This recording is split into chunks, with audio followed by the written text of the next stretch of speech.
Hello, and welcome back to another episode of Impolite Company with Demetra Gray. I'm here with Hannah Brown, who is a Jewish woman who is a friend of a friend here on the island where I live. And we're going to talk about Palestine and Israel and everything that's been happening with this whole conflict. Um, so you don't know a lot about me personally, but uh, I was offline for a lot of like when October 7th happened, when all this happened, I had a business online for a number of years, like a coaching business. And I went offline. I took a break from working. I wasn't really paying attention to uh, politics, to anything happening really news-wise in the world. And so when October 7th happened, I knew that something had happened, but I didn't really know what or understand.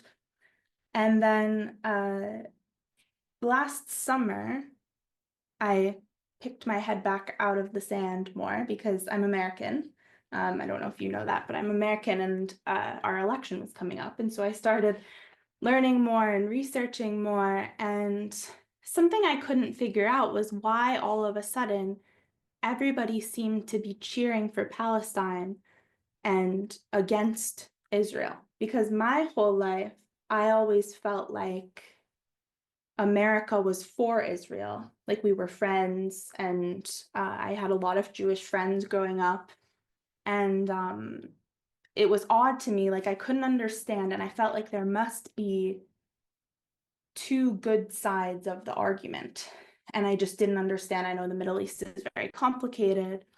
Um, and then as I started learning more about it, and really when I spoke to our mutual friend, I remember we were discussing it and I said something like I still thought there must be two good sides of the story. And then she said to me, because I said like something about what does Hamas want? And just so you know, I think a lot of my listeners won't really have a full understanding of this situation, of what's happened. They'll be new kind of in the way that I was. Um, and she said to me, Hamas wants all Jewish people dead. Like they want to get rid of Jewish people everywhere. And I was like, they said that out loud? Like, do people know that? And all these people cheering for Palestine and all of the liberal people, do they know? And she was like, well, I don't really know. And it's been really interesting to me because the more that I have learned about this conflict, the more I've just been completely appalled at what seems to me like a very obvious answer of what the right answer is here.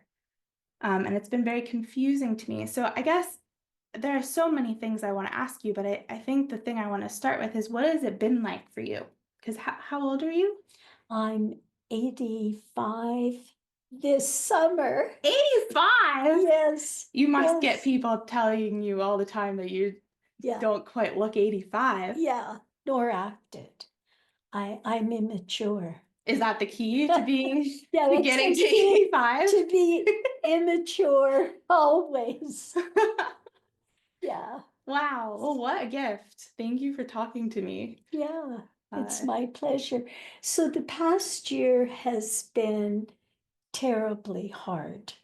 It's been a year filled with loss, with horror, with such sadness, and with the rising anti-Semitism, it's affected all of us because people who um, you were friendly with uh, now are not understanding what happened and are pro-Palestinian.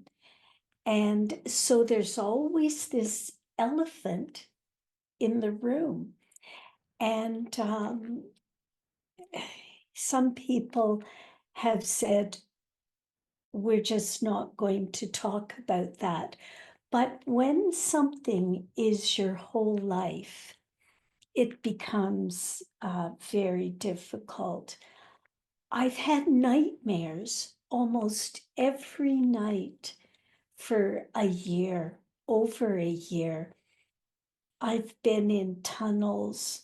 I've been not had any place to go to the bathroom. I've been starving. I've been with those kids in the tunnels, and then I'd have dreams that weren't at all related to it, that everything was coming out very bad. And I can't even think of, someone would said to me, well, what are you dreaming? And when I'm so glad to wake up, I entirely forget them.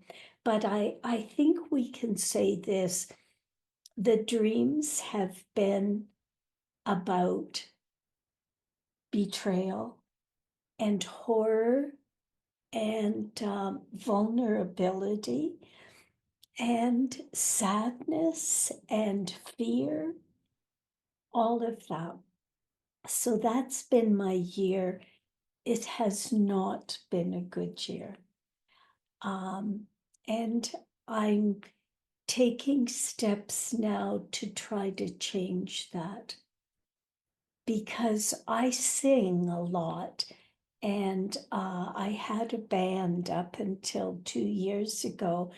And because, as you can hear, my voice is going down to the Billie Holiday level, but never would ever compare myself with Billie. I didn't even want to sing. I sang with my vocal coach every week, and every week we do songs that I was going to sing at a jam on the weekend. Hardly ever went. Wow. Couldn't sing. So We live in quite a liberal place. Were you liberal politically, or are you, or has that changed? well, I was always a socialist. Mm-hmm. I come from working class people, hardworking people, who, of course, were always exploited. And my family insisted I become a teacher or a nurse. They didn't want me working in the factories, and they wanted me to have a better life. So I was afraid of blood and needles. I became a teacher. And so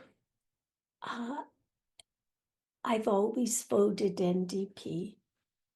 Will I now vote NDP? No. Mm-hmm. And I'm very sad about that. That, for people that don't know, because a lot of our listeners will be in the States probably, is the Canadian Liberal It's Party. the New Democratic Party, which is socialist. It stands for more government ownership than private ownership, so it can be shared with everyone. It was the original CCF, Canadian Commonwealth Federation Party, that is responsible for our national health care. Mm-hmm. In Canada, everyone has free health care. Mm-hmm. Yeah. So have you noticed that that you said you won't vote that now? Do No. you feel that you've changed, or that the party has changed, or neither? Well, right now, all the people who don't like Jews, as we're Mm-hmm. not talking about individual Jews, they don't like Jews collectively, now feel empowered to say it. Yeah. And that's coming out in the NDP and in our leadership in the NDP. And the only party who is standing with Jews is a party I never thought I'd vote for, the Conservatives. So, and we had an NDP leader, a woman who was both Black and Jewish, and she was hounded out of leadership.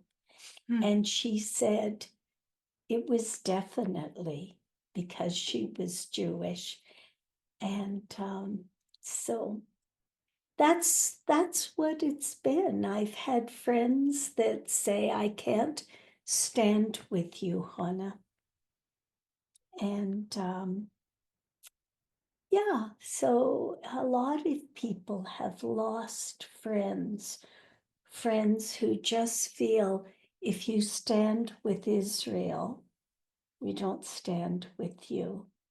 Wow. And has that made you end those friendships, or how have you navigated that? I think what has happened to the friendships is they've taken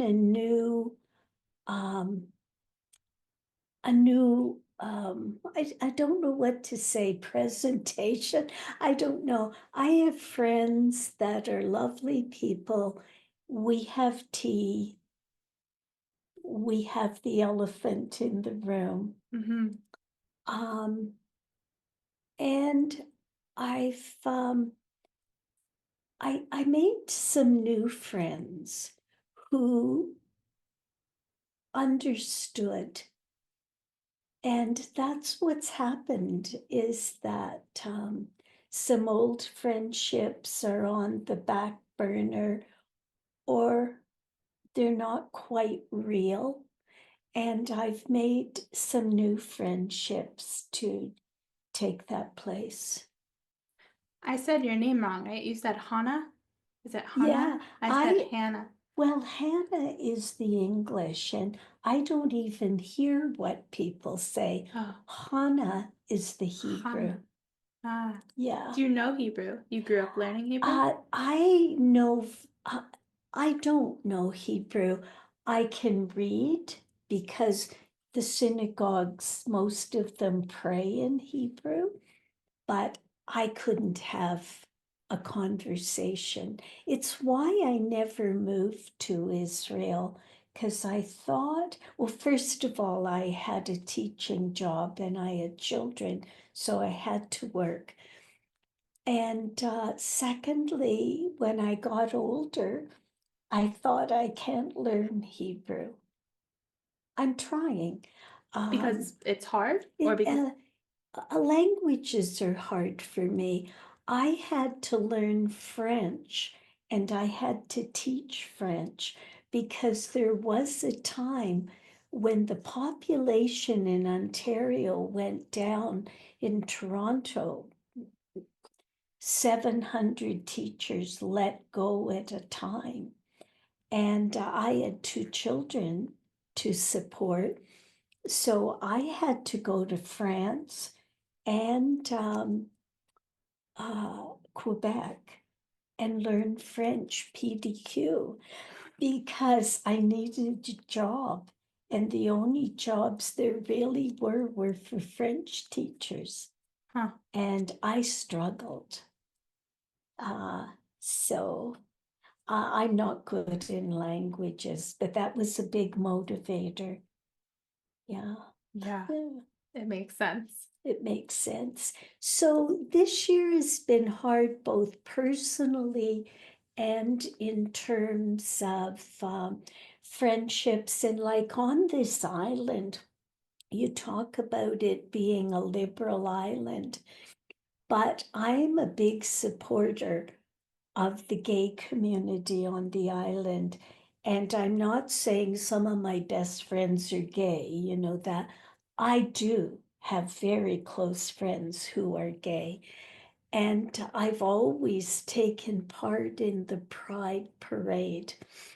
And I was just going out the door to the Pride Parade, and there are some young Jewish women on the island who have moved here in the last few years. And they know my age, and they've taken this role of, well, we're going to look after her, you know. And I got this telephone call, and she said, Hannah, are you coming to the Pride Parade? And I said, just going out the door. And she said, oh, Hannah, I had to warn you. It's very bad down here. The pro-Palestinians have taken a lead role. Well, I ran and got a huge sheet of cardboard Oh no. and in blue, because that's Israeli colors, blue and white. And I wrote on it, Israel, the only country in the Middle East where gays are safe. Oh.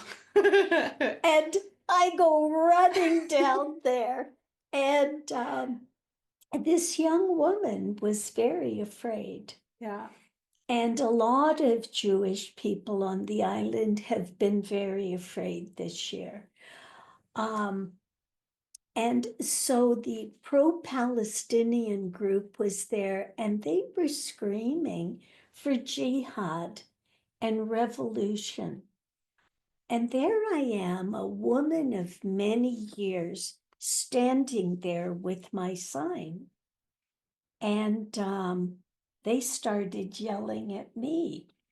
And one young man walked over to me and said, do you know how many gays Hamas has killed?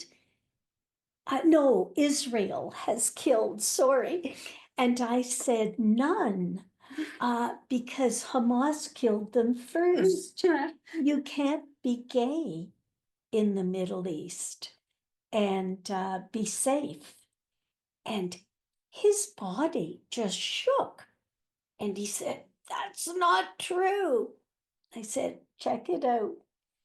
And he walked back and continued the screaming.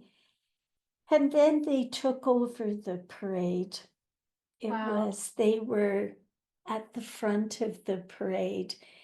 And there's been, I understand, a great upset in the gay community over this. Yeah. But they did it very slickly. They went down the road and waited for the parade to come. And then they were at the front of the parade Yeah. yelling. And we have our bookstore, Salt Spring Books, has a big display of pro-Palestine books. Oh my gosh. And one of their major sellers, or whatever you would call her, wears a keffiyeh. And I contacted Adina because I know the owner. And I wrote her a very gentle letter because I don't believe you get anywhere by attacking. I said, Adina, I've always felt comfortable in your store. And now when I go in and there's this huge Palestinian display, I don't feel so comfortable. Would you consider putting some Jewish books beside it? And I gave her a whole list. She never wrote me back. She never responded. Never responded. And someone I know who speaks very gently went in and tried to talk to them. It was a no-go. They wouldn't do it. So do you think that like your friends, the owner of the bookstore, all of these people, the people in the parade, do you think that they have a full understanding of Hamas wanting extermination of the Jewish people and they're just like, I'm in support of that? Or do they just sort of brush over that part and just pretend it's not there? Why?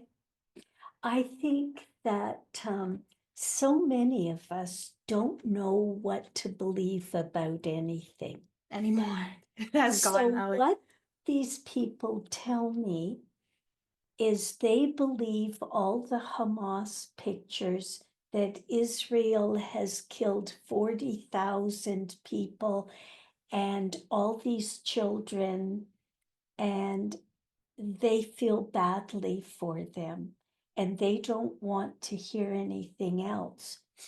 However, where I feel this falls down is that in Israel, as you know, the reason all these young people were killed and taken as hostages is because they were at a peace music weekend. All of these young people stood for peace. They weren't carrying guns. Mhm. And in Israel, because so many people are in the IDF, they do carry guns. And because all the time there's suicide bombers and everything going on, that people feel they need to be armed. Anyways, they weren't armed. So that's why they chose that location. I Hamas did, you think think? so. I think so. The people weren't armed. Now, here's another thing that a lot of people don't want to take the time to hear. Kibbutz Be'eri, that's spelled B-E and that little hyphen E-R-I, was the peace kibbutz. I mean, big time. Vivian Silver was an international peace activist, and the whole kibbutz was dedicated to peace with Gazans. And every day they were taking Palestinian people from Gaza to doctors, to Jewish doctors, to, well, they wouldn't necessarily be Jewish, but they were to, because Israel is Bedouin, Druze, Jewish, and some Christians. So if I say they take them to a Jewish doctor, 9 out of 10, because most are Jewish, but Israel's filled with Arab doctors. Anyways, this kibbutz took the Palestinian people to doctors, hospitals, Israeli hospitals operated on them. In fact, Sinwar, who Israel killed, was in an Israeli prison and they saved his life. He had brain cancer. And someone that's tough and old like me says, why? But that's what morality is, right? Mhm. On my better days, I understand why they saved his life. But then he was the head of this invasion of Israel. He planned it. Sinwar? Sinwar, yeah. And he was one of the ones that Israel took out a couple of months ago with a drone, I think. Anyways, this was a peace camp, and they came at 6 a.m. in the morning. People had been up most of the night dancing, and it was tragic. My friends, or former friends, now acquaintances, don't want to hear that some of the women's breasts were cut off, and they juggled with them and sent videos of it Yeah. and took these kids' phones and sent videos to all the people on their phone. of what they've done to them. It's brutal. Mm. Most people don't want to believe, Yeah. because we don't think in terms of that kind of brutality. Yeah. We think in terms of killing, but we can understand war. I don't think most of us can understand what the Nazis did. Yeah. Most of us can't. I mean, Dr. Mengele, who could understand his experiments on people with no ether and everything? The human spirit, I believe, all of our human spirits are capable of great evil. Yeah. Yeah.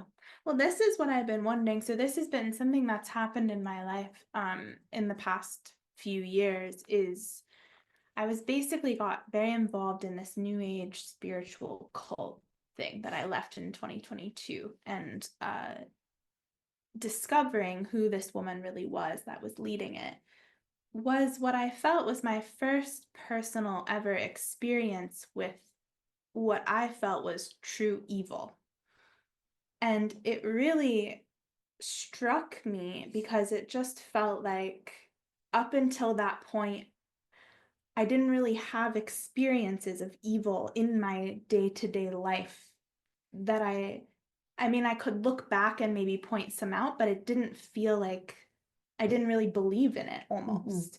Mm-hmm. And it really made me pause. And for a long time, I was baptized Greek Orthodox. My mother's side of the family is Greek, and I had moved far away from Christianity and kind of thought it was ridiculous.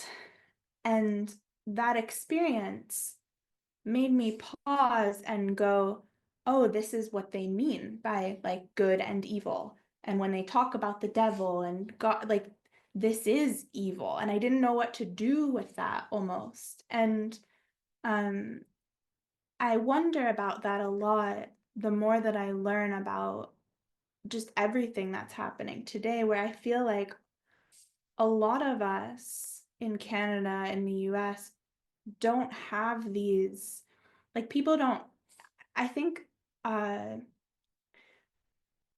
I've been questioning whether humans I always assumed humans had an innate sense of morality, of like good and bad, and we're all good. And I never thought to question where that came from. I thought it was just there. And something I've been thinking about for weeks now is that it seems like it was given to us by religion. Like usually religion shapes our moral views as a society, or something does, some sort of belief system I think a society needs to have.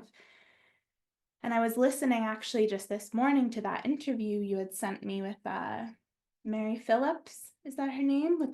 She wrote the book. There's a book, Yeah. The Builder's Stone, maybe? Yeah, I forget. It's not Mary, but it Oh, is it's something. I'll put it Phillips. in the description of the show so people can find it if they want. But Melanie Melanie Phillips. Melanie Phillips. Yeah. She was incredible. And she touched on that same theme. So I've been hearing people discuss this, and I think that it seems to me something people don't really comprehend is that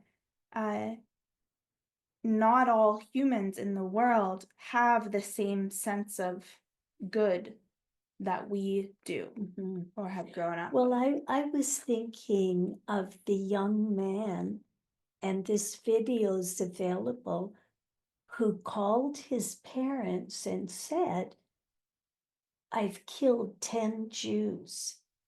And this is because this would make his parents happy.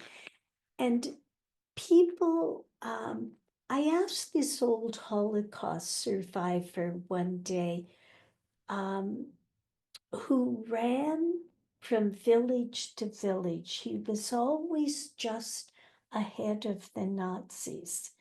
And I asked him how he knew who to ask for help. And he said that if he knew that someone was religious, he would take a chance on them. He didn't know, and there's lots of religious people who, for one reason or another, turned people in. But it's not a guarantee. But he said if he had to take a chance on, and you see, I have no problem with Islamic practicing people per se. I feel that the reason the average Islamic person doesn't speak out is because of the fear of what will happen in the community. And I can tell you a couple of stories about that if you want. But Islam itself has many good things about it. But Mohammed actually wrote in the documents that Jews and the infidels must be killed. And in my writings, I've said to people, you know, what begins with the Jews doesn't end with the Jews. We're like the canary in the coal mine. Because you saw what happened when the Nazis took over Germany. German people were afraid. And why were they afraid? If they helped Jews, the Nazis would come along and hang their children from their balconies. They did horrible things to German people. But what started with the Jews went over to the intellectually challenged, to the Roma people, to the gay people. And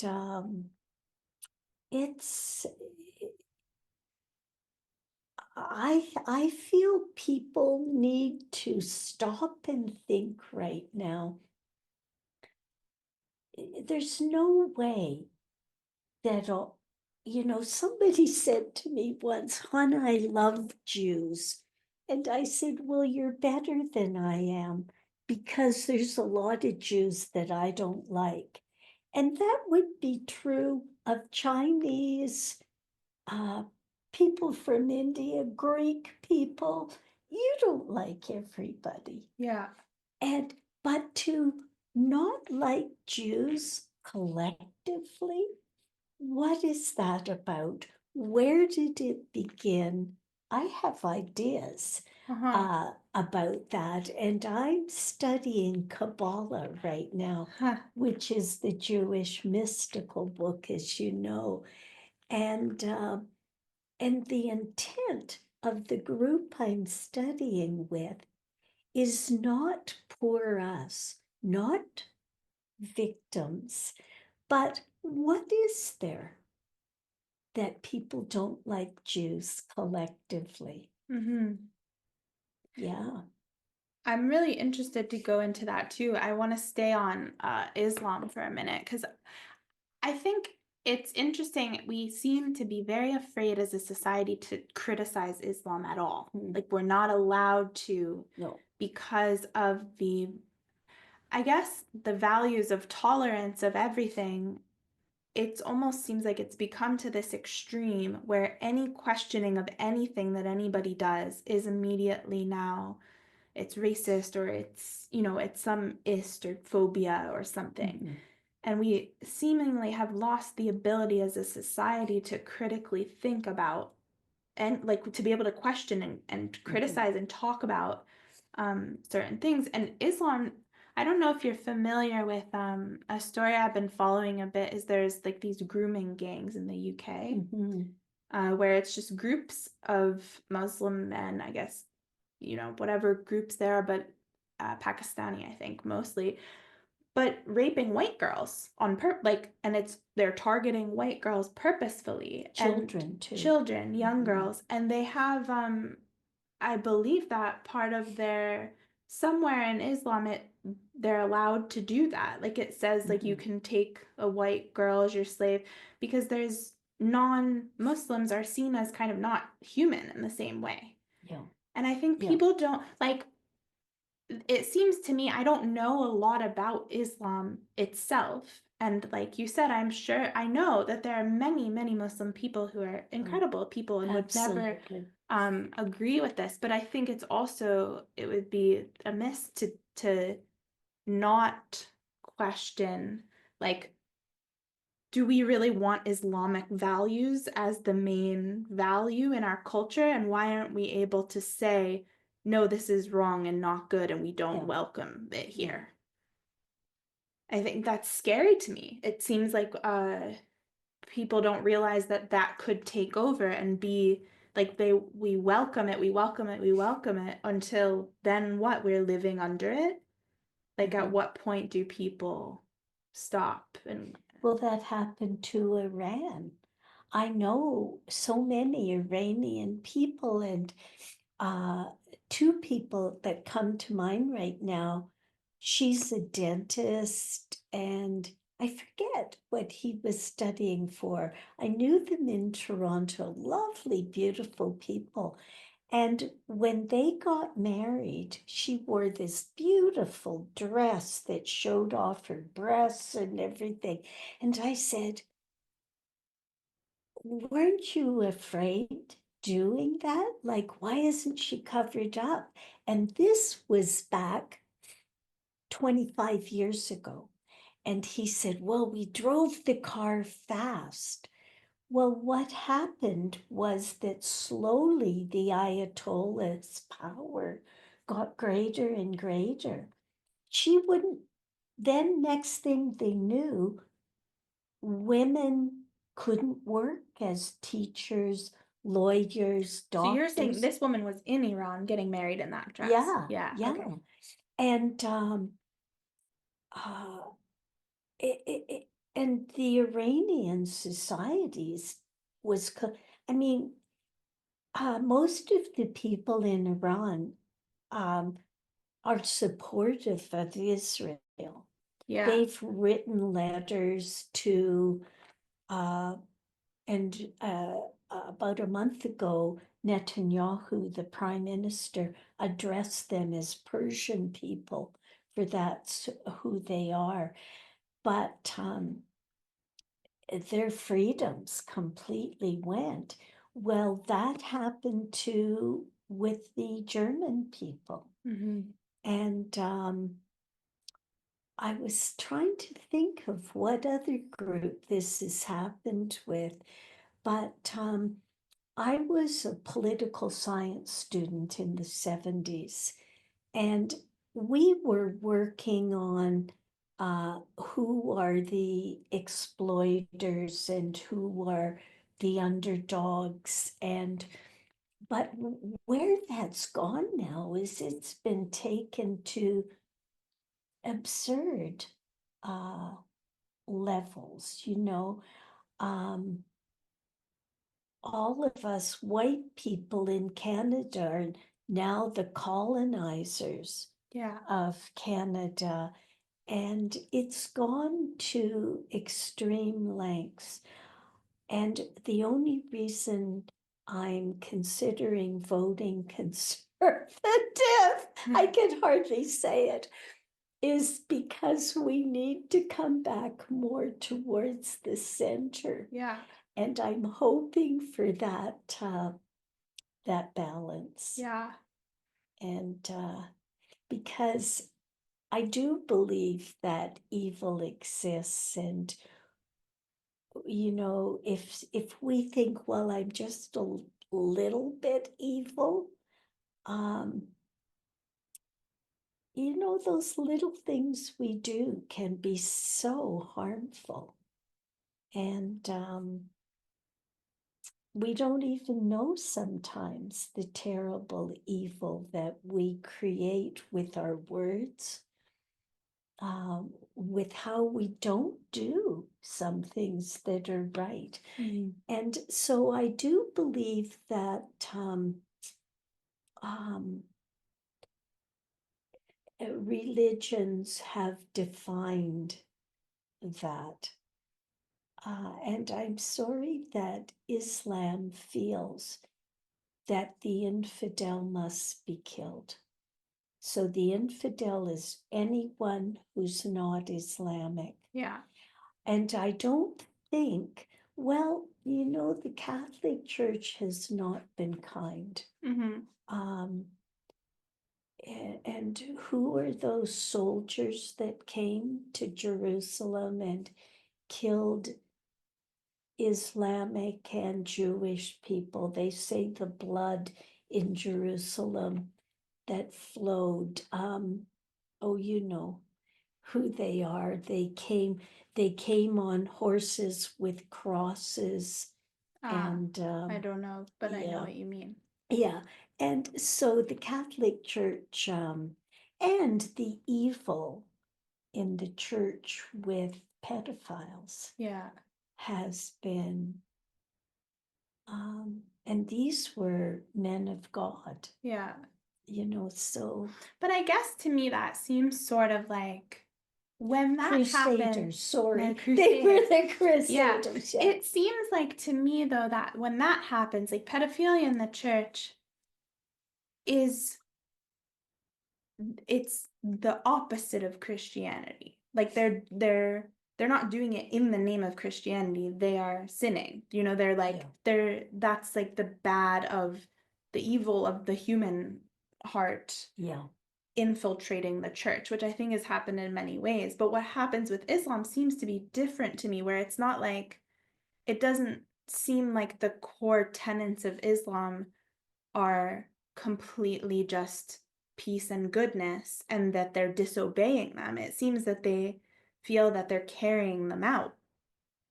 Yeah. It's very hard because I think your regular Islamic person, like your person like you and I, would say, oh, that's just, the part we don't follow. And they don't. Yeah. But, and I mean, who knows? But Hamas's charter is clear. It's to take back all of Israel, and it will be Juden free, they say. Well, we've heard Juden free from the Nazis. Yeah. And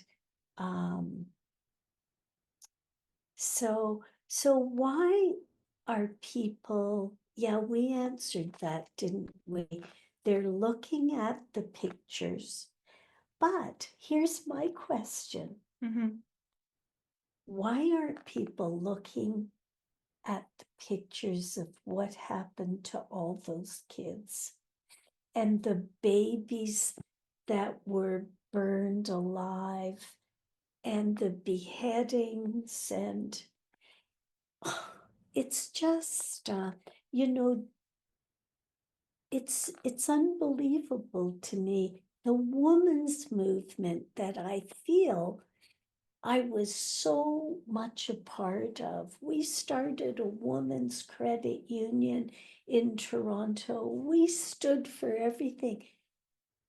They've said nothing about what happened to these women. What's happened to us? Yeah. I actually found it because of your social media page. When I was scrolling through, there was an interview with, I don't know how to say it, Gad on Joe Rogan. Oh, yeah. And I listened to that this week, and something he talked about was what he calls suicidal empathy. And he talks about this concept of we've gotten to this point of like empathy to the point of it being suicidal in our culture, of like anytime there's any sort of underdog, it's just we only seem to have empathy. I think it's this whole woke thing. It's like the person, the oppressed, whoever they decide is the oppressed, should have all of the support. And there's no room for nuance. And I think it's hard, but like with the Jewish people, suddenly the Jewish people have become the colonizers in this Yeah. situation, even Yeah. though historically they have been oppressed, but that's not who they've chosen to be the selected oppressed one. Yeah. And so it seems like when people have taken this on as a worldview, they just, when they learn that this is the group that we are for, and this is if you're a good person, this is who you have empathy for. Exactly. We have empathy for it and we support it regardless of what that actually means. Like it's almost like no one's thinking ahead into what that means for society. Yeah. And kind of imagining like views that I used to have when I was younger of just like, why can't there just be open borders everywhere? There was just, everybody should be included. And now it's like, wait, that would be terrible. This isn't working. It doesn't work like this. And I had a similar switch where I mean, being a lot younger than you, but all of my voting history was Democrat, Democrat, Democrat. And then this year I voted for Trump. And I couldn't believe it because I in 2016 when Trump was elected, I cried my eyes out. I thought the world was over. Yeah. And I made such a switch. But I think, yeah, it just seems that people it's very culty to me. Like in my experience with being in a cult, I've learned a lot about cults and the way that this is taken over. It's like when you are on that side, you just have to be blanket on that side or you're harmful. I read an interesting piece recently written by a Jewish woman who was saying something like, we've taken people, she said it much more beautifully than I will remember it, but she was saying essentially how like white people in North America and also Jewish people are sort of seen as outside of time, like when we talk about them as a current, like uh we don't give them proper context. So we say like, oh, these horrible white people that came and they colonized North America and they had slaves and they were terrible and America is so horrible. Like a lot of my life, especially my early 20s, I felt like America was just the most horrible country. I was embarrassed to be from America. I was just like, what a terrible place. We've hurt everybody in the world. Mm-hmm.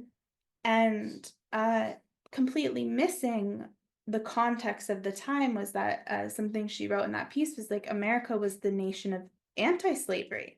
Like if you look at in the context of what was happening everywhere, slavery was happening everywhere. And it was really only in America that they were like, there was this push for anti-slavery and this push to have that freedom extended. And she says with the Jewish people too, like it seems that Jewish people are held to these different sort of standards than anybody else. Yeah. Nobody's considering, and I think that comes up, it seems, when people talk about, they're like, oh, the brutality of the war, and do you see what this, and to me, it's almost like it doesn't really matter so much. In any war, people are going to be brutally killed, and innocent people are going to be killed, and it's very sad, but the results of the war matter. Like I feel like we should be considering who, like what outcome we want here, because one outcome is not going to be good for the world. Well, if the Muslim Brotherhood is very, very strong, and the Muslim Brotherhood is behind Hamas, and the Muslim Brotherhood is gaining strength after strength after strength, and people need to look at the Muslim Brotherhood and see where they are. They, I think, are also behind these gangs in the UK. Is the Muslim Brotherhood in charge of Iran? Well, I'm not sure about the connection, but my guess is yes. Because I've wondered about Iran's role in this whole thing, because it seems like they're secretly in the background, but I don't quite understand they how. are. Some people think instead of attacking Gaza, Israel should have gone after Iran because Right, because that's the connection. They also feel they should have gone after Hezbollah, which is also part of the Muslim Brotherhood, I'm pretty sure. But the Muslim Brotherhood is this big umbrella, and it's sheer violence. As I said before, it won't stop with the Jews. Mhm. You'll have to convert. That was one of my horrifying dreams that I remembered. My daughter was saying in the dream, I'm not going to wear a burqa, mother. And I'm begging her because I know if she walks out without a burqa, she's gone. Wow. And I also think that if people read Margaret Atwood's book or The Hunger Games, I think people have had insights into all of these horrors that could happen in our society. And they will come true unless we stand up as a world and say it's wrong. Mhm. I think that one of the things that Israel was hoping to do, Saudi Arabia was a very, well, what do I want to say? I mean, a country that had radicals, was very radicalized. And then the Saudi princes, Mhm. that wasn't working, of course, and they de-radicalized that country. Huh. And I'm not sure how they did it, but a writer that I read said that Israel had, up until September 7th, a very good relationship with Saudi Arabia. They were weeks away from signing a peace treaty and an agreement that would have been very good for both countries. People thought that Israel would ask the Saudis to de-radicalize Hamas. Mm. I understand Donald Trump has a different plan for them. But I've never heard from any Jewish writings that the Palestinians should go. Um, Right. but then I read something, you might have seen it on my Facebook page. There's this British writer, and I forget his name in this moment, but he's a professor of history, and he wrote an article about what happens to losing countries in a war. Mm. And he detailed what happened to Germany, blah, blah, blah. You don't necessarily get to keep your property. Wow. And I didn't know that, and I read all that. That's on my Facebook page now. Mm. And I put it up, not because I'm saying put the Palestinians out, but I didn't know this history Yeah. of, Ukraine. You can see what's happened with Ukraine. And Russia has taken back part of Ukraine, Yeah.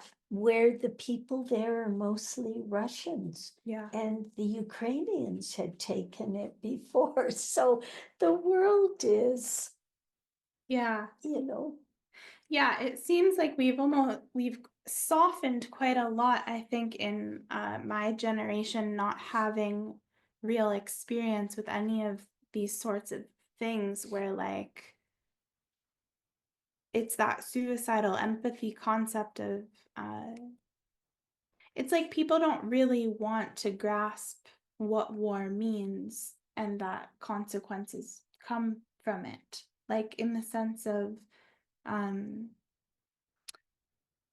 like when people are so upset about what we did to Native Americans and Indigenous people, and there's such a like this was their land and we stole it, and it's like, well, all throughout history, land has been taken. Yeah. And I think it's like people don't really, we sit here now from where we are and we're like, oh, all these poor people, let's help everybody. And we sort of miss historically how things have gone. Mhm. And imagine that I was talking in a piece I wrote recently about we almost have this idea that everything should be fair and everything should be fair for everyone. Everyone should have it. And it's just that's not, life is not that way. Like we're not going to get to this ideal, perfect, fair world where everything is fair for everybody ever. No. If we got to the place where housing and food was a right, Yeah. we'd be well on the way, because it should be a right to housing. 85, I think, that may be high now. Maybe it's 35 now. Reservations in Canada still do not have clean water. Yeah. And that to me represents lack of political will. Yeah. There's no way that people should be having dirty water, toxic water come It out of also their seems though taps. what's been interesting, I don't know how much you've been paying attention to US politics right now, but it seems that a lot of the good we thought we were doing for the world, like all the stuff that's happening with USAID and what I don't know how Oh, much yeah. you've seen, but they've uncovered so much. It looks like the whole organization is just a big money laundering organization. Yeah. And so it's like we think we're helping these starving children elsewhere, but we're actually just filling the pockets of people. Like it's not actually even getting to those people. No. And it really brings to light like when people are like, oh, we could so easily feed all of the people and house all the people in the world. It's like we could, but the money keeps getting taken and funneled in different directions that like people don't want it to go to that. Well, I keep saying to people, you're concentrating on Gaza and Israel, and um, you're not saying anything about Sudan. Women are being killed and raped, and children too, and starving to death in numbers that are so I don't even know anything unbelievable. about Sudan. Exactly, exactly. Yeah, And why? Because the media hasn't yeah. chosen this. They chose. I've listed for people in my writings what's going on. Syria, 400,000 people gassed, 3 million left the country. What's happening to Iranian women in prison? They're putting out their eyes, they're raping them. Where is your outcry? And I say to them, you know where it is? Your outcry is with the Jews. That's what's missing from all of these stories. It's an old story that Jews have always been put in ghettos. Mhm. Um, uh, you know, I've had at university, I was very good friends with a woman, and one day she found out I was a Jew, and she wouldn't speak to me anymore. Really?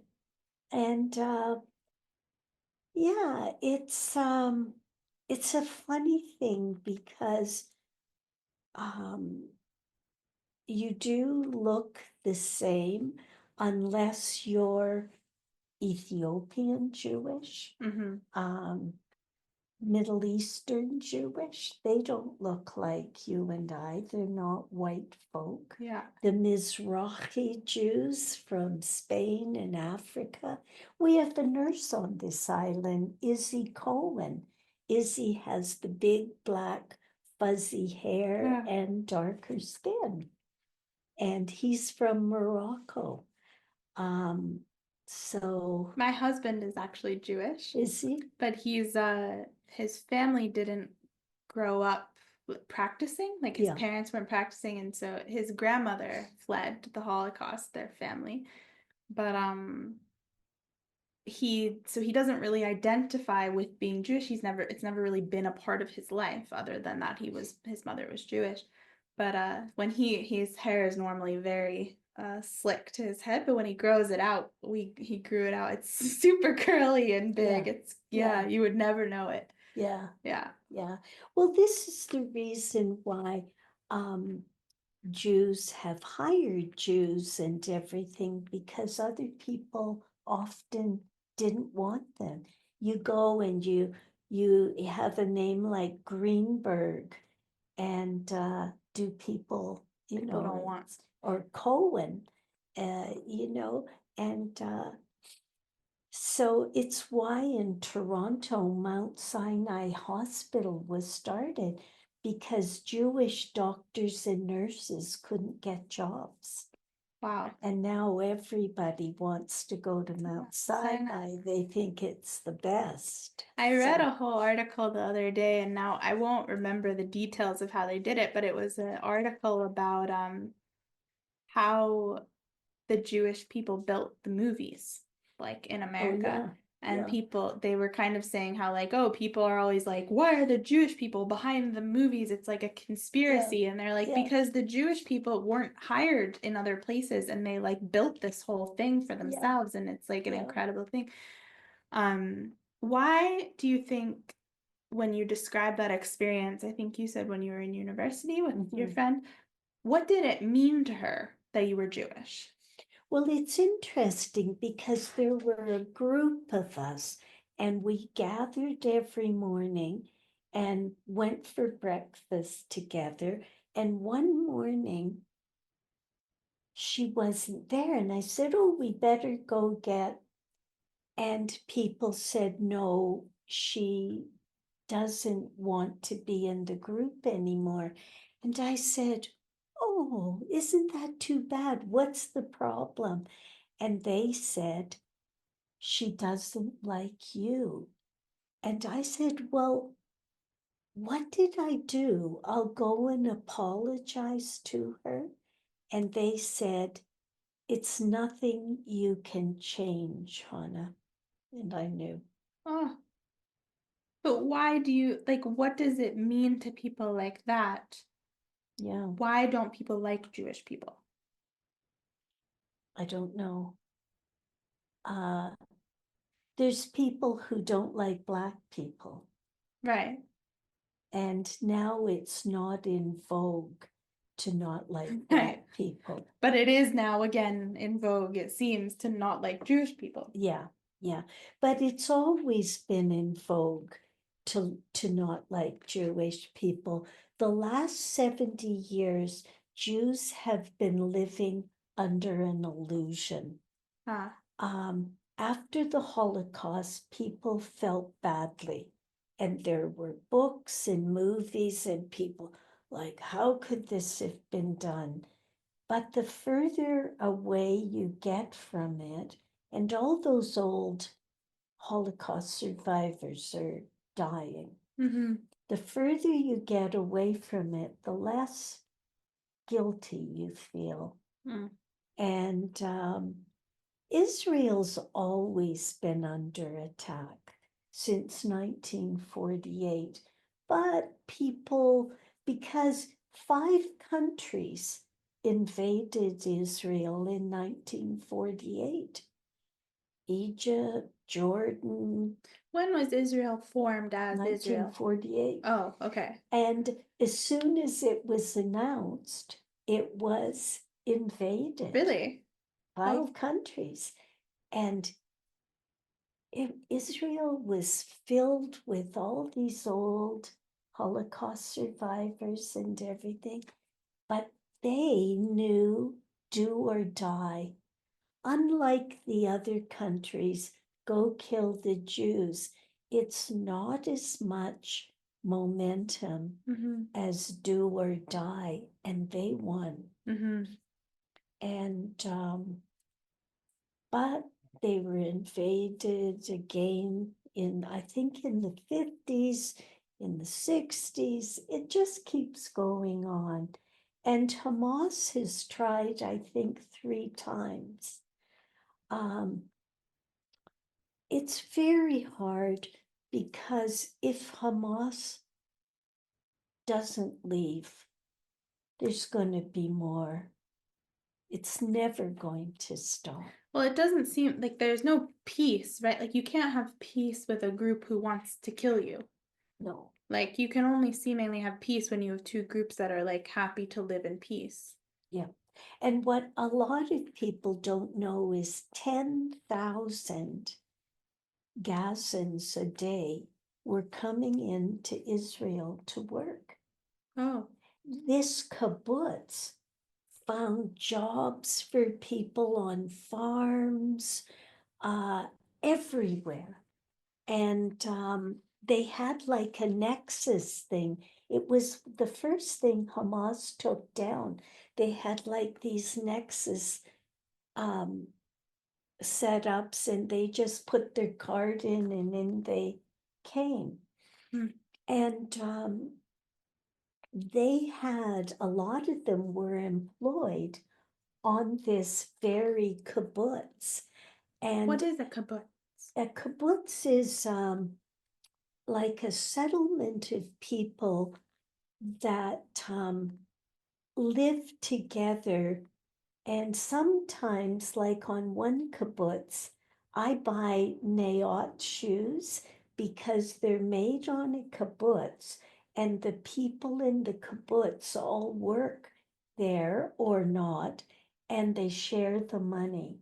Okay. And on a kibbutz, there used to be a children's home where the children were looked after, and then they go home to eat supper with their parents, or but it's a collective. I guess that's the best word for it.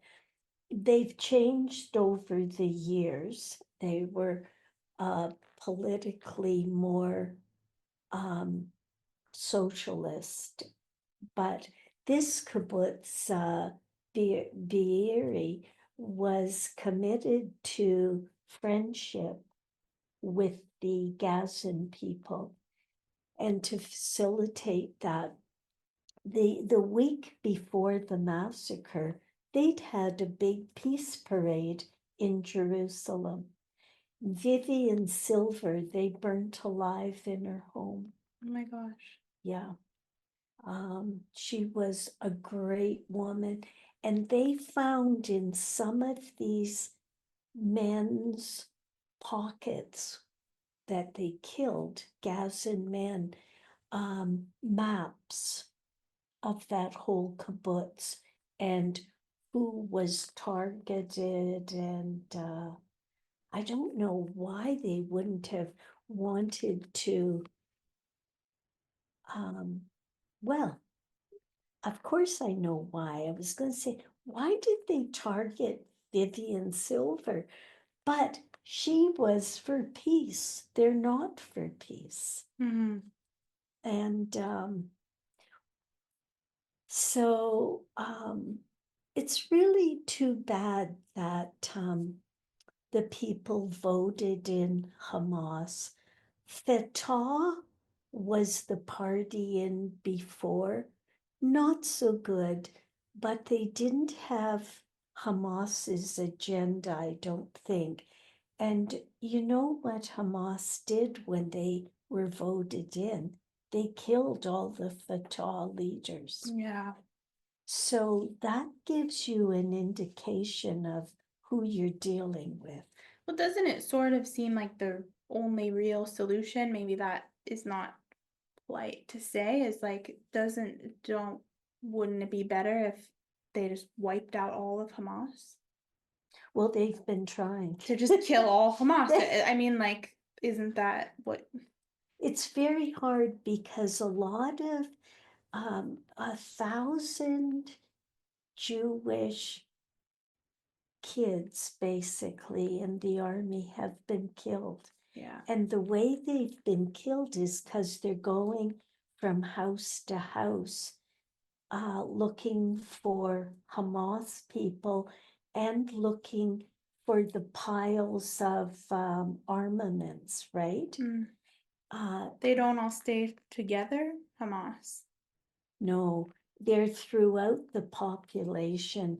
And because they're wearing uniforms as a big show with giving up the hostages, but they don't wear uniforms.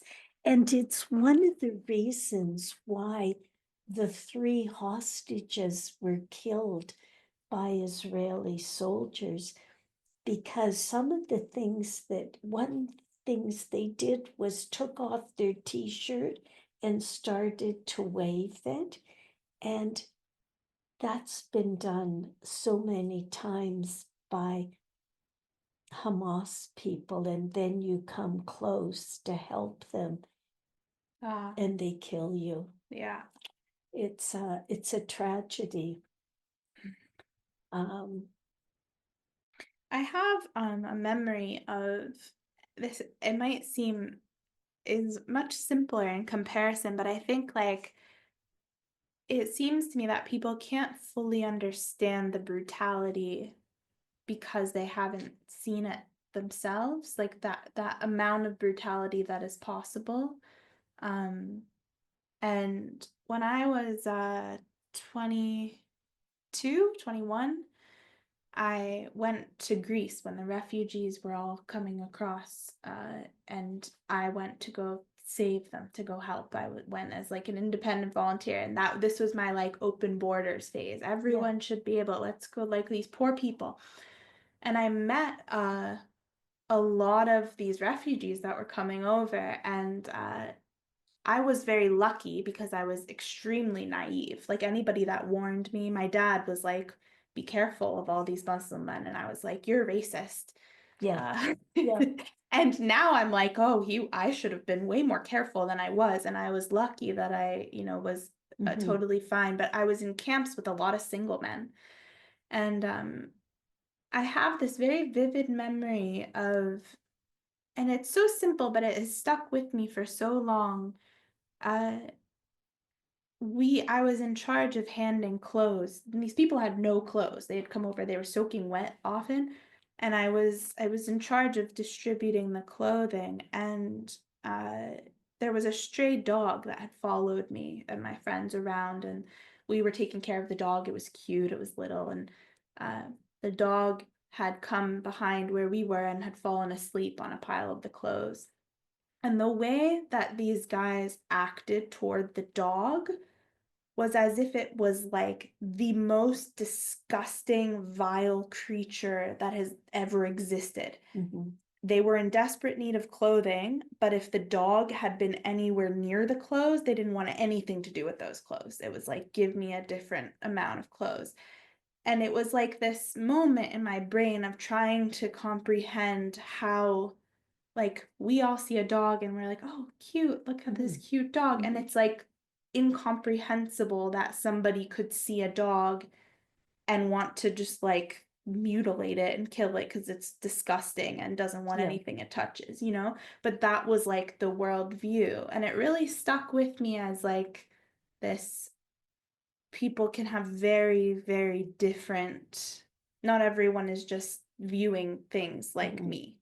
Well, that's a good analogy, though, because how can someone cut off a woman's breast, juggle them in front of her, and then one woman was begging for her life, please, I'm only 19, don't kill me. Yeah, And they shot her right in the forehead. yeah. It's because the Jew for them is a worm. Well, what did the Nazis say? Jews were cockroaches. Most of us don't like cockroaches. So it's a matter of, that's a very good analogy. It's the thing that makes me, I think, able to imagine it more clearly, is just like I can see how you could get into the, and just my experience of cults in general and how being in, like, you can be so controlled in your mind to start perceiving things in the way that they tell you to perceive Oh, them. yeah. And so I think it's hard for people, like, I think we almost imagine that, like, if these people were in front of us, we'd be able to reason with them. And Yeah. it's just, that's not, you're not talking to anybody like you've ever talked to before. No. Well, it's like Gaza has always been, except the rich part of Gaza. The rich part of Gaza has shopping plazas that you and I can't shop at. Really? It's so wealthy. I It's didn't know the, there was a rich part of Gaza. oh yeah, it's the real McCoy, those shopping centers. But just for the extremely wealthy, and they live on compounds and beautiful homes within the compounds. And the thing is, these Gazans see Israel's beautiful. It wasn't in 1948, it was mainly a wasteland, and Tel Aviv was a swamp. It's one of the most beautiful artistic cities. So when Hamas tells you, kill those Jews, take over all the stuff, look at what they're taking over. Look at what they had. Oh, And so they've got motivation.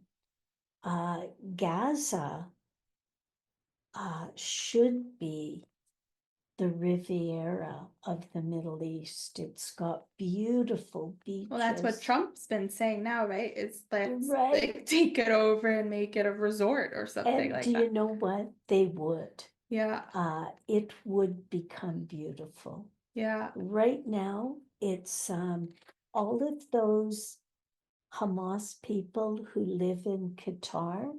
They live in mansions, they're billionaires. Hmm. They've siphoned off all the money. USAID, USAID, as you Yeah. said.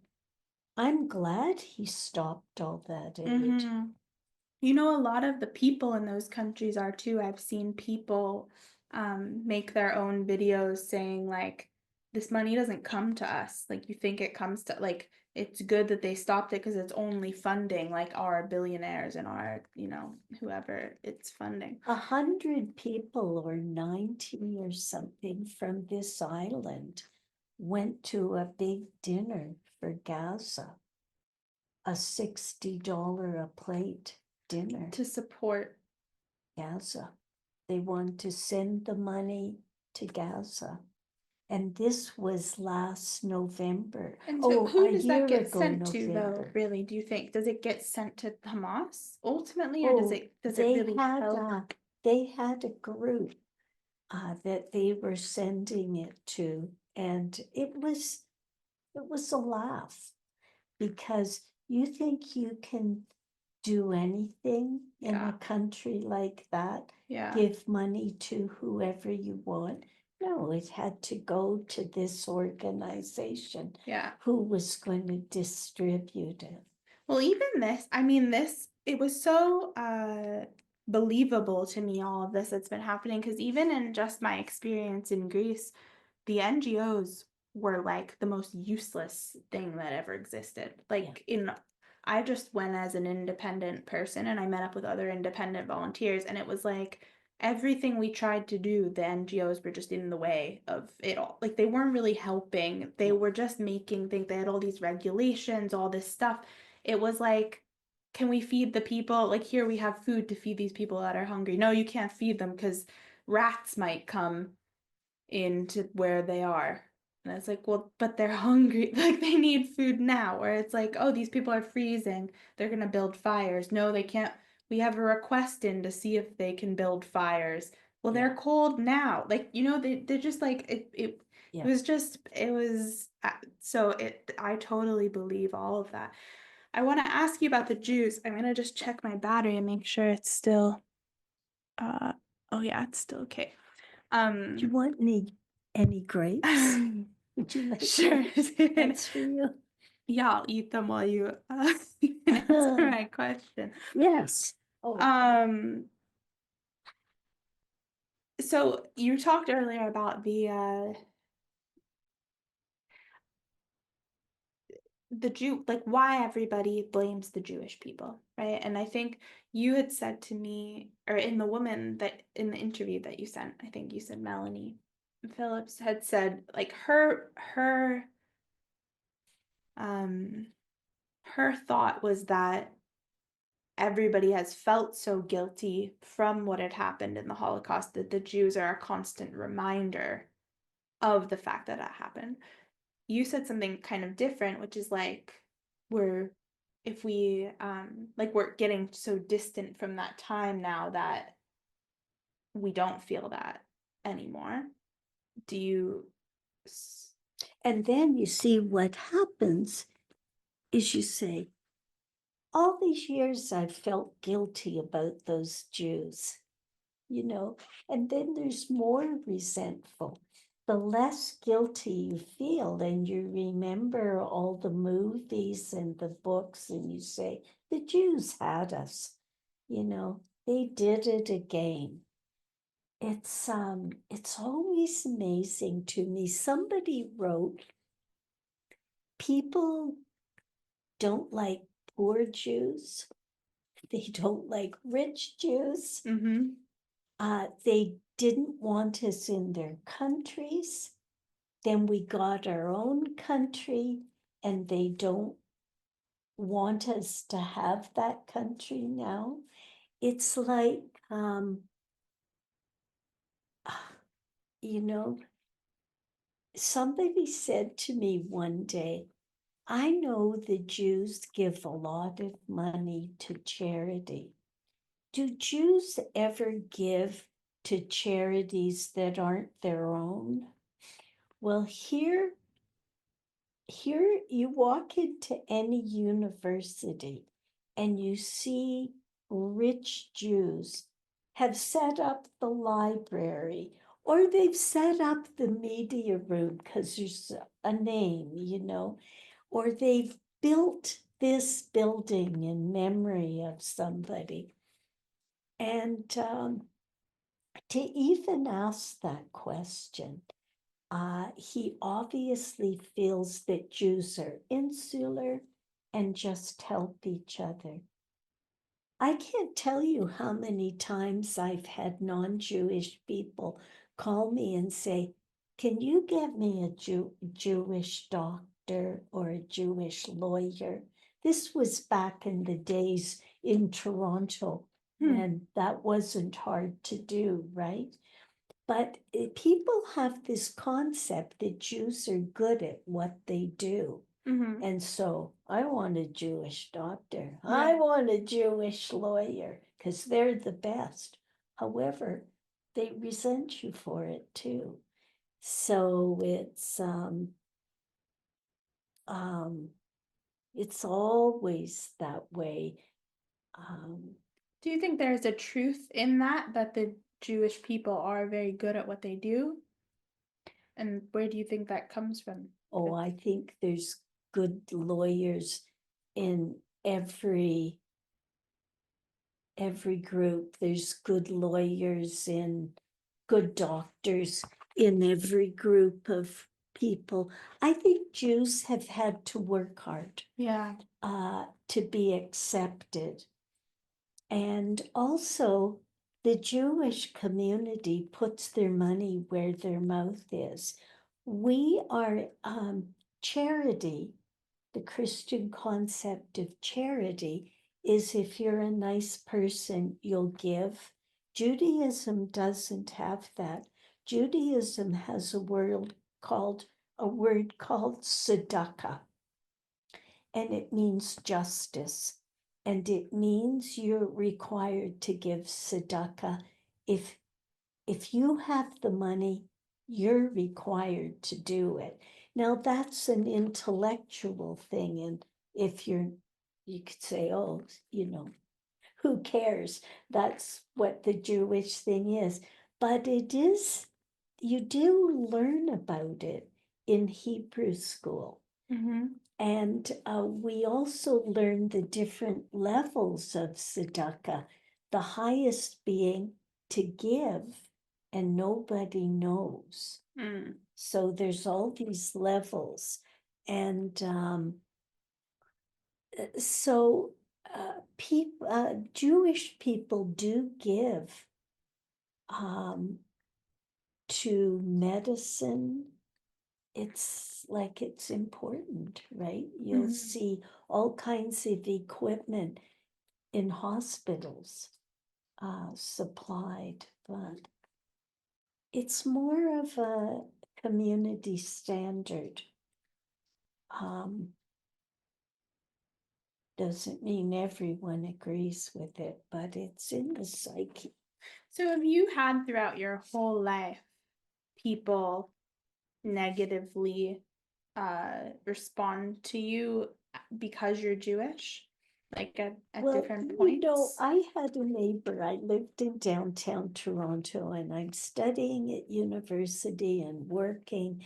And Maria, she was a Hungarian woman and she played Hungarian music so loud that I lived up the street. You could hear it and everybody hated it. But Maria was always up for a fight. So one day I went to see her. I said, Maria, I'm studying. I've got all the windows closed. I can still hear your music. She said, you dirty Jew. Oh, Ever since you've moved on the street, there's been nothing but problems. Now, I lived very quietly. I knew oh, that wasn't true. I said, Maria, you're Hungarian. I'm Jewish. We're both women, and we have to solve this. Well, Marie had never heard that because she, called people names. That's how she kept control. And yeah, we went on to get along after that, and she turned down her music. and you got along with her. Yeah. Did you become friends or you just Oh, became, no, just we'd friendly never enough? be friends. We were neighbors. Uh-huh. Yeah. Well, I think there's like, I was just saying to somebody on a different podcast recently that I don't know if you've heard of, there's a black man that goes to KKK rallies and he is able to convert them, like get them out of the KKK because he Yeah. goes and he like speaks to them. Like it seems that sometimes when people actually are conversing and like having to see the other person as human, Yeah. uh, that can Yeah. dissipate a bit. Well, people have said, I've walked into, we had a radio station on the island. A friend of mine, a Jewish guy, was the owner. Mm. He was so good to people. He was a no bullshit businessman and he'd tell you straight out. That's why he was a successful businessman. But I know of people who he gave jobs to there, who he lent money to help them out of bad situations. And when he sold the radio station because he wanted to move away, they called him Jew Boy. And I walked into because I Who's had they? Who called him that? a lot of these people who he had helped. Oh, And I walked into the radio station one day and they were all there talking about Jew boy. And what can you expect from a Jew? And I walk in, and this one guy who is very uncomfortable, and I do believe he wasn't saying anything, said, Hannah's a Jew. And they looked at me and they said, oh, yeah, we don't mean you, Hannah, we like you. But I've had that said to me before when people have said something about Jews. Well, but we don't mean you, Hannah. Oh, And what they don't realize is they do mean me, yeah, but they think they don't. yeah. They like me. But if they didn't know me, but they just knew I was a Jew, I would be a Jew.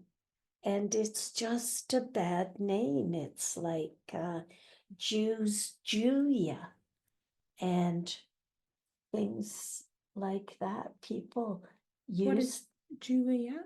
Julia? if you say, "Oh, that person Jewed me," it Oh, means oh, they Julia. cheated me. Yeah. Yeah, they cheated me. So Jews are cheaters.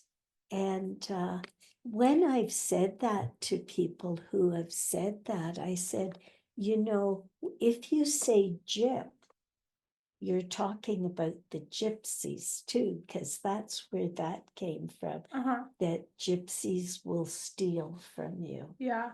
And sure, there's Jews who will cheat you, and there's gypsies who will cheat you or steal. But that isn't the whole group. No. Do you think that it's been going on? Because even in the Bible, the Jews are persecuted, right? Like they have a hard time. In Has the it New just in the Testament, New Testament, yeah. not in. In the Old Testament, Genesis is, of course, about the beginning of the world and family, Jewish families forming. Exodus is about the Jews have become slaves Right. in Egypt and they're heading towards Israel, right? Which is the promised land for them. Right. So And everything in the New Testament would be after after Jesus. Jesus, So yes. yeah, so that's what I've been reading then is the Yeah. accounts of that, and they mention the Yeah. Jews being, because I went like, has it ever stopped? I get like, has this opinion of Jews just been going in one way or another for all time? Well, no, I think personally, and I can't prove this, Christianity started at Constantinople in about the 400s. I think that's when the first pope was established. And That would be Catholicism, right? yeah, but Catholicism was the first established Christianity. Didn't it come after Orthodox? I, Because Orthodox, it was Orthodox, and then they split in the Great Schism. oh, okay. I didn't realize that there was Armenian, Greek, whatever Because there other. is no pope in the Orthodox Church. No, no. See, I don't know about that, but I've always felt that Christianity, in order to establish itself, but these group of people wouldn't accept Jesus. So you get the good and the bad. Mm-hmm. And I think because the pogroms that have killed Jews throughout Europe often were done on Easter Sunday, where the priest would preach a sermon about all these Jews over there in the ghetto who didn't accept Jesus and put him on a cross. And so, at least since Christianity's been going, and Paul in his writings in the New Testament, he writes to the Ephesians and the Corinthians and that, he railed against the Jews too. Um, it's like my religion's good, right? And that one over there isn't. And this goes on in all kinds of ways, my choir is the really good one, yours isn't. Yeah. And our environmental group is doing more than yours. Well, whereas you would think that like when I was little, I always heard it said like Jesus was a Jew. Like I always heard it in the context of like Judaism is where Christianity came from. So Yeah. there's like an honoring of that. Well, you would hope so, But not. the fact is that most people think Jesus was the first Christian, and I But think he can't be. No? no. How could you? I can't. Jesus can't be a Christian because he was like, isn't Jesus dying is the sort of start of Christianity. No?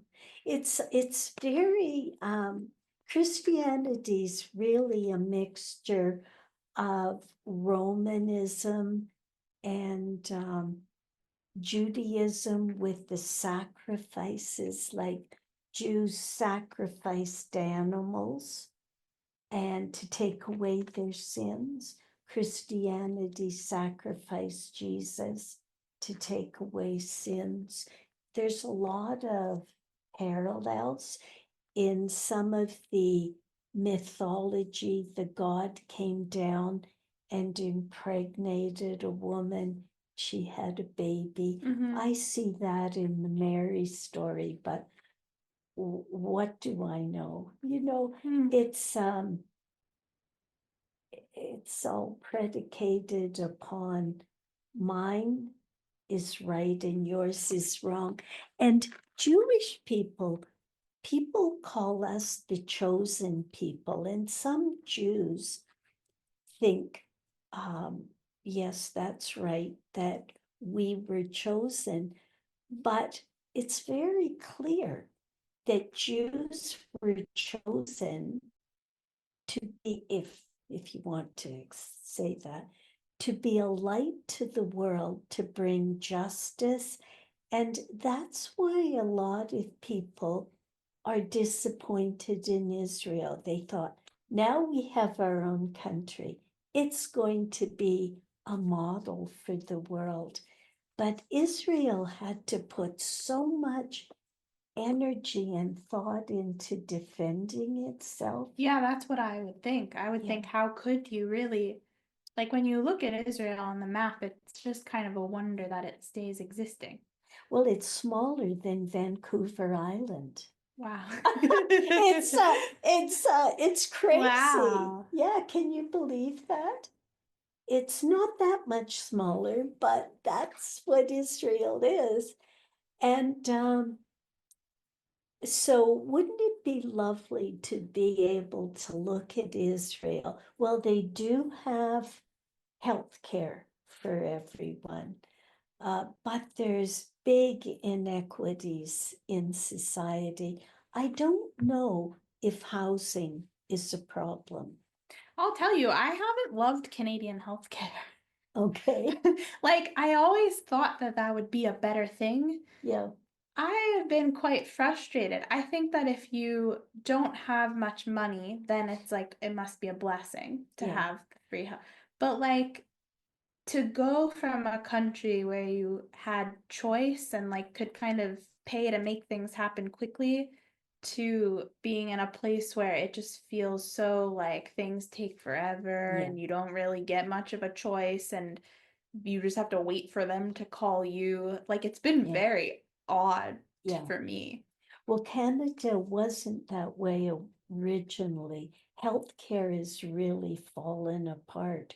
And what I think a lot of our doctors graduate and go down to the United States is the States. thing. Jordan, my husband calls it brain drain. right? Well, That's the yeah, and they can make lots more money in United States and call the fiddler. Is that the expression? He who pays the fiddler makes the dances? No.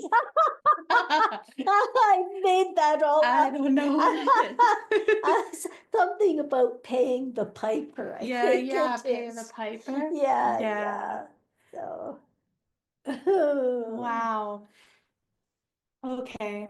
Well, I'm trying to think if there's anything else I wanted to ask you. Is there anything you can think of that you would want to say that we haven't touched on? Yeah, I would like to talk about my sadness.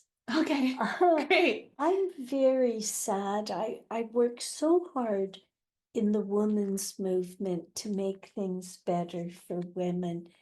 And when all of these young women who were raped and brutalized, and people didn't seem to care, nor did the women's movement. The women's movement didn't speak out. And it's a great sadness to me. Um, and it's a great sadness to me. A lot of men were so brutalized, a lot of young men dancing there at that peace thing. And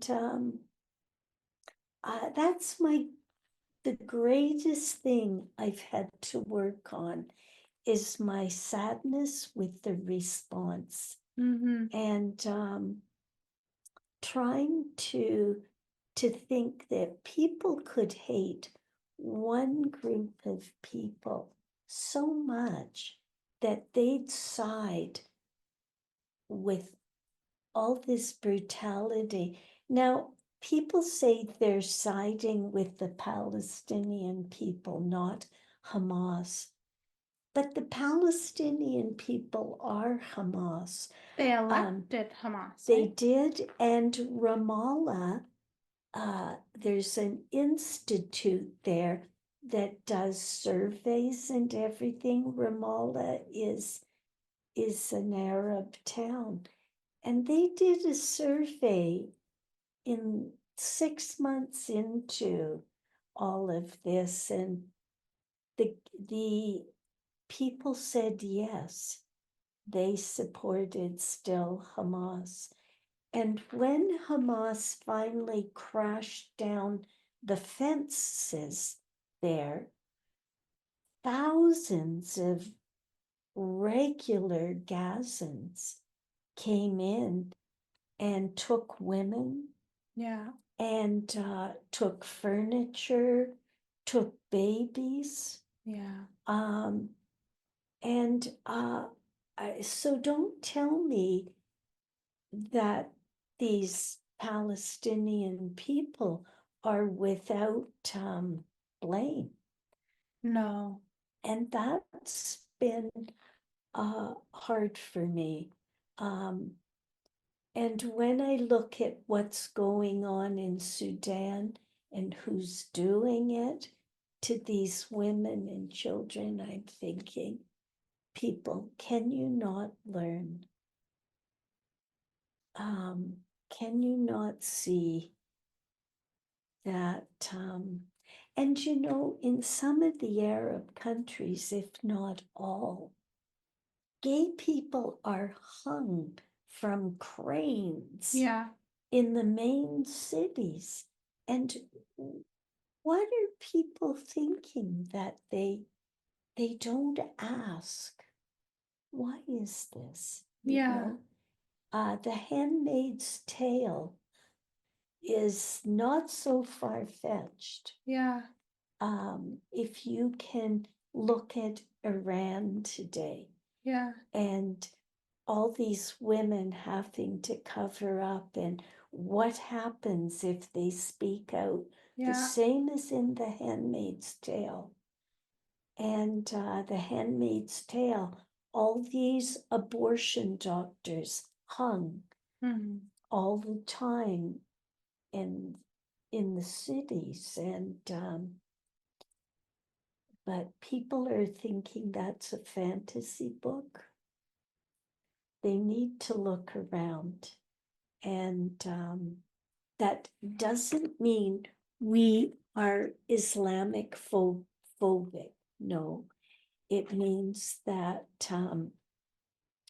and same as you're not being anti-Semitic, if you say, I know Hannah Brown, and I don't like the way she treats her dog, or I don't like the fact that she gets up and sings and thinks Right. she can sing. That's not anti-Semitic. Yeah. Um, But we really have taken little things like that on and made them mean all of that. yeah, Yeah. yeah. She just gets up and sings because she's a Jew who thinks she can sing. And because she's in with other Jews, she can do it. Now Now you you're have into this. anti-Semitism.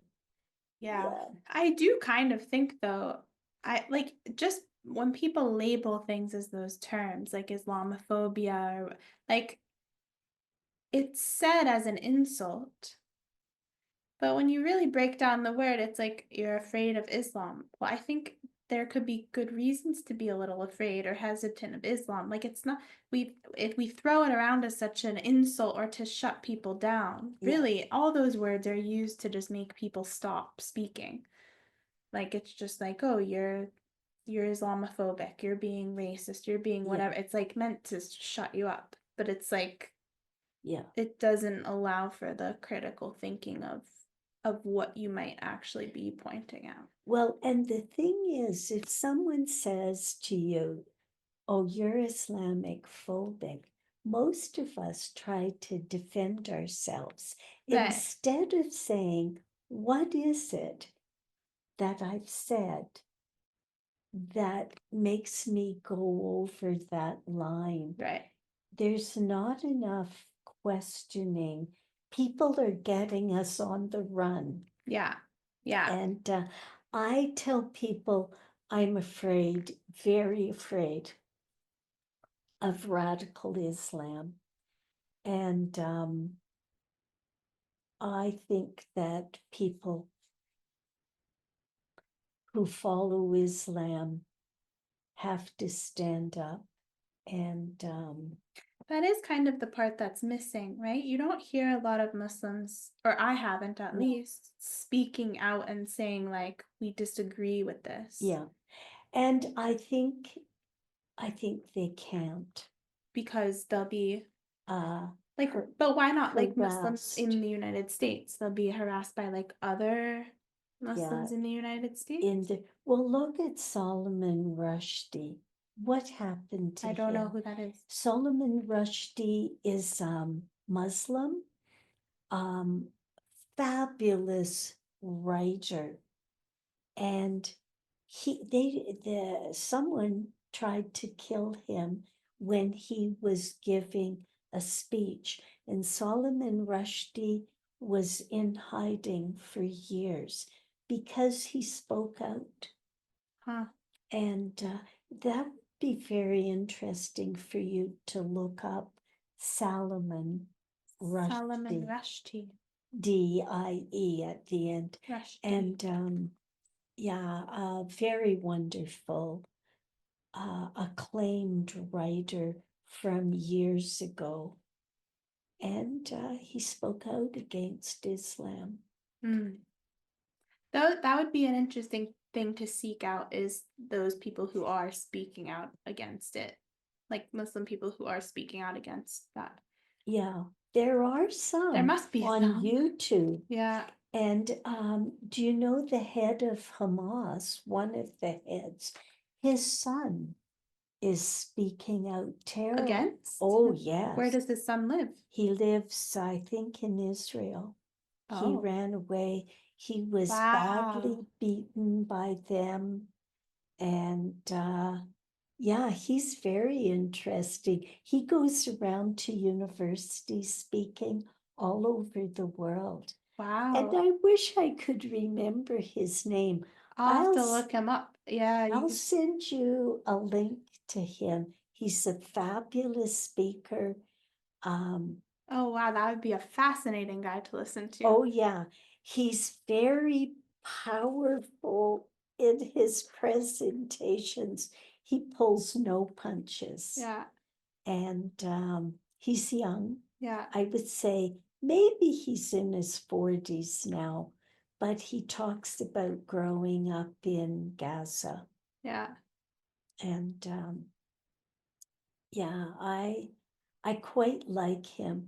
I also follow Douglas Murray, who's not Jewish, a British writer, historian. After um, October 7th, he went to Israel, and you can see videos of him down at the Gaza border. He's very pro-Israel. Hmm. He's also a conservative, and which I guess I am now too. And There's yeah, been a lot of us who have. I haven't actually known anybody who has gone in the last few years from being conservative to being liberal, but I yeah, have seen many people go the other direction. yeah. The Canadian election's going to be very interesting Yeah, to see if Mark Carney gets in, if um, Pierre, is that it? Pierre Polyev, who's the lead right now, but Yeah. Mark Carney, I think people are afraid economically, and Mark Carney has Is been, Mark Carney on which side?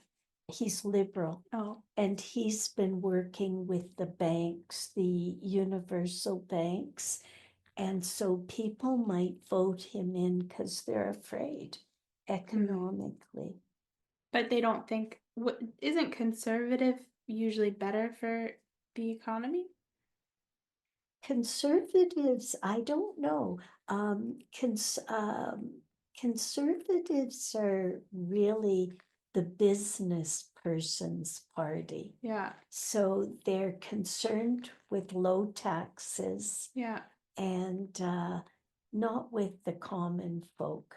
I doubt if they care about daycares and that, but who knows? I don't know. I just know that they're the only ones that have stood up and said Israel is not um, the bad the Yeah, bad country, and no one else has done that.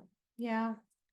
The problem with Donald Trump is right now he likes Israel. I never know how he's going to wake up tomorrow, Yeah. although I don't think he sleeps much. No, I don't think he That's does also a either. problem. But I think a lot of the people around him seem to also support Israel. Like a Yes, lot of the they people do. he's hired as in Yeah, his top positions, it seems to be a common. yeah, I don't know about Elon Musk, but Kamala, I've seen Elon be quite supportive of the Jewish people. Like I know he's gone to Israel and in the past and like paid his respects. I've yeah, seen him say a number of very supportive things. I'm also not sure about that salute he did, whether it was a But did Nazi you see the salute. whole speech? Or did you only see the little clip of the salute? Um, I saw at least the last half of it, but I wasn't sure it was a Nazi Oh, I don't salute. think it was at all. Because you and I, We all do that, but you know what? He has Asperger's, so he's awkward. He's an awkward human. But the media took that little clip and yeah, they ran with it. yeah, But what he said in the speech was, "My heart goes out to you." And then he touched his heart. He said, "My heart goes out to you." He's a really awkward guy. yeah, I've watched a lot of Elon speaking. I read his biography last year because before I didn't really care about him, and then I read the biography and I was like, oh, I really like this man. And then the more I've watched him, like you watch him speak and he's so smart, but he's very awkward in his like Okay. social. So he's sort of like Well, he's jilted sometimes, like in his speaking yeah. and his way of I think it's another form. People are jealous of Elon, yeah. and so they want to do these put downs of Yeah. him. When they And think he's a billionaire and he just the thing that people you can always tell people haven't really read a lot about Elon because they're like, oh, he's all about money. He just wants but Elon has made so many decisions that have been about the opposite of money. Like that's what I liked about him when I read his biography was that he has such a strong conviction, whether you like it or not, his like main goal for humanity is make it multiplanetary. Like he has yeah, such a strong conviction for that that everything is built around that. And so he's many times made very poor financial decisions, like risked a lot of money in order to choose like what he knows is right and what is going to get him there. right. And I admire that a lot because I must read his it's so good. biography. You know what? I have it. I can give it to you because we were Oh, going to give it away. We're oh, getting rid of a lot of books right now. me too. And then I went to a friend's house the other night and I saw Waiting for Godot.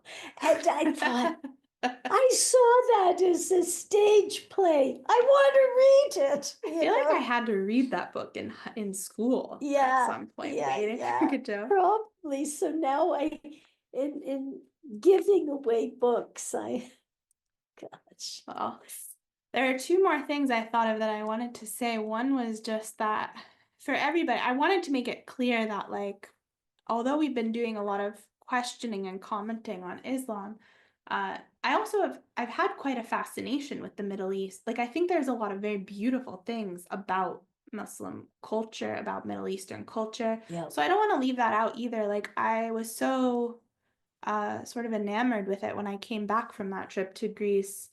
I had met a boy in particular who I believe he was from Iran, but he spoke Farsi, so he spoke Farsi and he also spoke like five other languages and he could tell it like recite poetry to me in all these different Mm. languages and translate it. And I was just like, wow. And when I came home, I took a semester of Farsi. Like there's very beautiful things in that culture. So I Oh, don't want to make it gorgeous. sound, I'm sure you agree. I just don't want to make it sound to anybody like, um, I just think it needs to be questioned and Islam's effect of the world and the way that these people, uh, the extremists take it over, like needs to be restricted. Like it's Well, Christianity um, believes too, come to think of it, that unless you believe in Jesus, unless you let us convert you, you don't go to heaven. mm, Now but they don't have will kill you if you don't. right. But that's what Islam has too.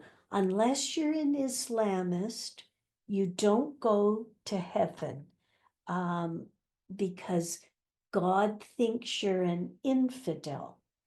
So that's not the part of Islam that worries me, because I accept that Christianity believes I won't go to heaven either. But Christianity says God still loves you. There isn't like a you're a terrible infidel kind of like there isn't this label. It seems to me to still say maybe some churches disagree, but it seems to be like God is always waiting for you to accept him. Yeah, yeah, exactly. Like he'll always welcome you in and Right, right. That also is true. The only problem I have with Islam is radical Islam, yeah. uh, which is what's happened in Iran, where you have the burqa police, and if a woman is I said to a woman who told me on this island she was going to one of the Arab countries, and I said, is there a Canadian embassy there? She said, no, I don't need it. And I said, do you realize that under Islamic law, if a man rapes you, you have to marry him if he wants to marry you? And I said, I wouldn't go to any country where my embassy wasn't there and where there was a law like that. So there's specific things about Islam that I disagree with. Would modern practicing Islamists here believe that? I think not. Yeah. But But the extremists seem to be a large portion. well, they certainly took over Iran. They certainly took over Gaza. Yeah. I mean, Israel left Gaza in 2008. They left beautiful $1 million industry in Gaza in all of those beautiful greenhouses. They employed Gazans like crazy, and Hamas blew them up Yeah. when they left. And it was $1 million industry in greenhouse produce for Europe. And but it was more important to them to get rid of anything Israeli. Wow.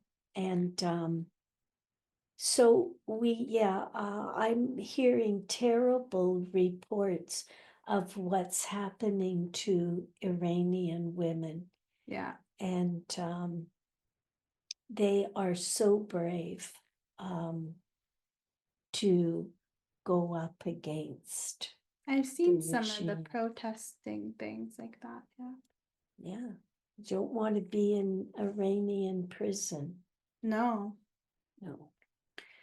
Yeah, I think we seem to have this weird fascination with right now, like who had land first. Because I've read arguments. I actually saw you had written a piece in the on the website here, and then someone responded to you. That was like a journalist in wherever, Ontario, or somewhere not even from here. I thought that was kind of absurd. I read, because I saw your piece. I like looked you up and I read it, and then I saw someone responded, and I was like, this guy doesn't even, what does he go out and just hunt for people saying negative things about? He was representing the Muslim Lawyers Association. But it was like, who even alerted? Someone must have alerted him. I don't know. Yeah. It's just absurd to me. Somebody sent the piece to him. I was actually nervous after that Yeah. I was going to be tried, because the Muslim Lawyers Association is taking on a lot of people, and they have the lawyers, right? And if you have to hire a lawyer, it's big bucks. What Yeah. do? Do you Yeah. pay out to them Yeah. so that you don't have to go to court? I thought it was interesting. I was going to go into court as an 84.5-year-old woman and just defend myself. So, Yeah, people can come after you if they want to. But I think it made me think about how, like, I've seen a lot of arguments of people being like, well, who had the land first and whose land is it? And everyone can make arguments, but to me, it almost doesn't even matter so much who had it first. Like, I think if we start looking at the world in terms of who had this land first, we should give it back to them. Like, it just doesn't make sense. well, you know that Islam's only 1,300 years old. Wow. Most people don't know that. Christianity goes back 3,000 years. Yeah. Judaism and the whole Bible is filled, even the Christian part, the New Testament, with the Jews in Israel. Yeah. So if you want to argue about who were colonialists, it's the Islamists, Yeah. because they go back 1300 years. That's when Mohammed came up with this. But more than that, when the world decided after the First World War, or after the Second World War, to give the Jews a country where they'd be safe, they offered the Muslims, the Islamists, their own state. They offered two states. They've always turned it down because they said, we want the whole thing. Yeah. And that's what the big thing is about. Two-state solution. We've been offering that. President Kennedy thought he had an agreement for that. And then Yasser Arafat said, you think I want to be killed? He wouldn't sign it. And it's been tried time and again. Omer, he tried it. It's interesting. Donald Trump's solution is very interesting. Well, that's what, I have heard some people say, like, oh, this is absurd, or it sounds absurd. And then I have heard other people say, like, it sounds absurd, but actually it's not that, like, they're like, this actually could be a good idea. And I didn't follow it very closely, but I saw somebody say that they thought he had offered that so that the other countries in the region would start to offer, like, to rebuild it and take care of it. And apparently that had started to happen. But Yeah. yeah. Do you want to hear one more story about peace? Yes. I want to check. I'm afraid my computer will die, but it's not going to die yet. So we have, There's a man in Israel, at least one, a businessman, who felt that, and I should know his name, who felt that if we want to have peace, we need to establish businesses in Gaza, employ Gazan people, and as we get to know each other, there'll be peace. He set up a very large communication center in Gaza. He was employing 600 Gazans, approximately. He got a call from his daughter from the music festival. Oh. Dad, come. And he was out of the country. He got into a private plane. He flew into Israel. He got into a Jeep. He raced there, and his daughter was dead. Oh. I understand that he still believes that we have to build businesses together to solve the problem. I understand he's a pretty wonderful man, but he found his daughter not in the way you want to find your kid. And yeah, so there's no easy solution. I have a neighbor who's very, very crabby. And I try saying hi, and he's not just crabby with me. He's terrible to the people who lived right next door to them. they'd often be in tears and Oh. come to me. He's brutal. Hmm. I don't like the way he talks to his wife. I've heard him. You sometimes can't change people, Mhm. but I still keep waving and saying hi. Yeah. It's you know, here's an interesting thing. Rabbi Jonathan Sacks of blessed memory was a wonderful man, I believe. He was the chief rabbi of England. He died far too young, about 3 years ago, at 72.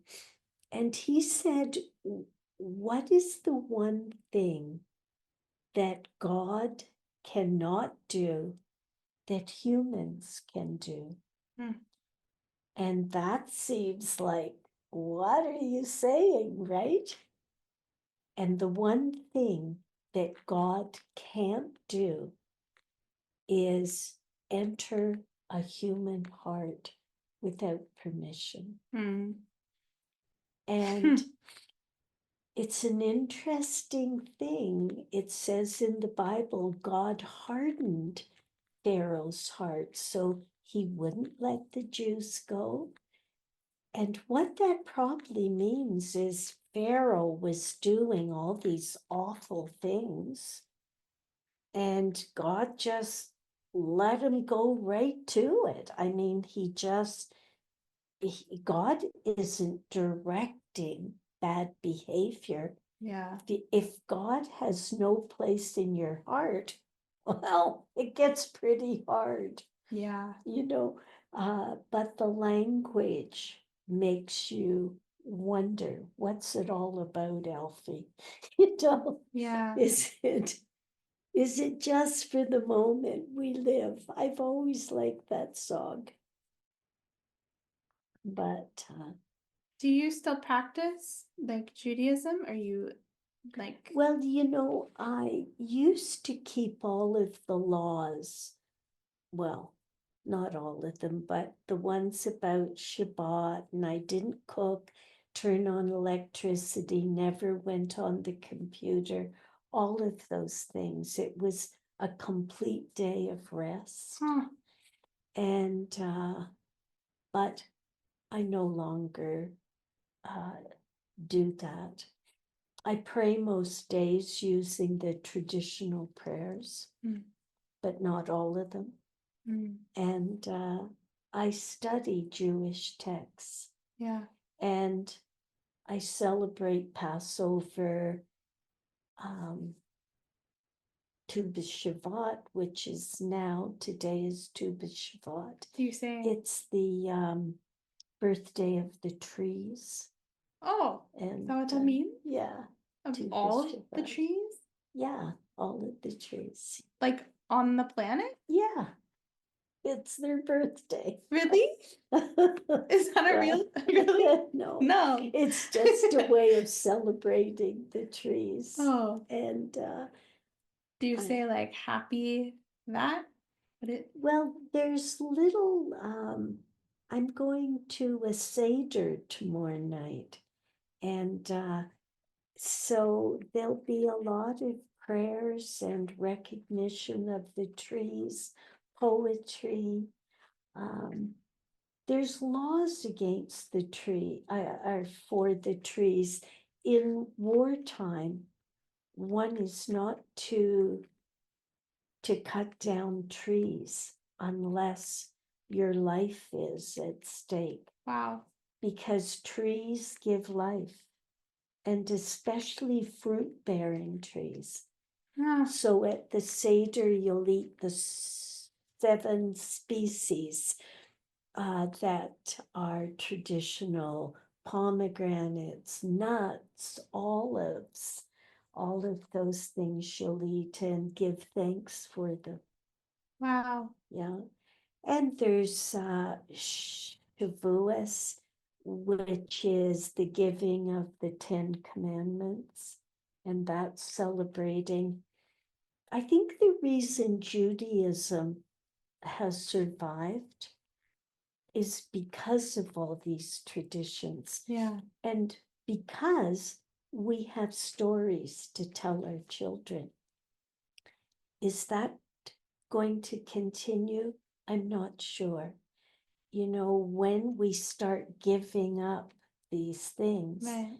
you no longer can tell your children, you know, we were slaves in Yeah. Israel, and God took us out with a strong hand. And all of those things, you know, I think Jewish people have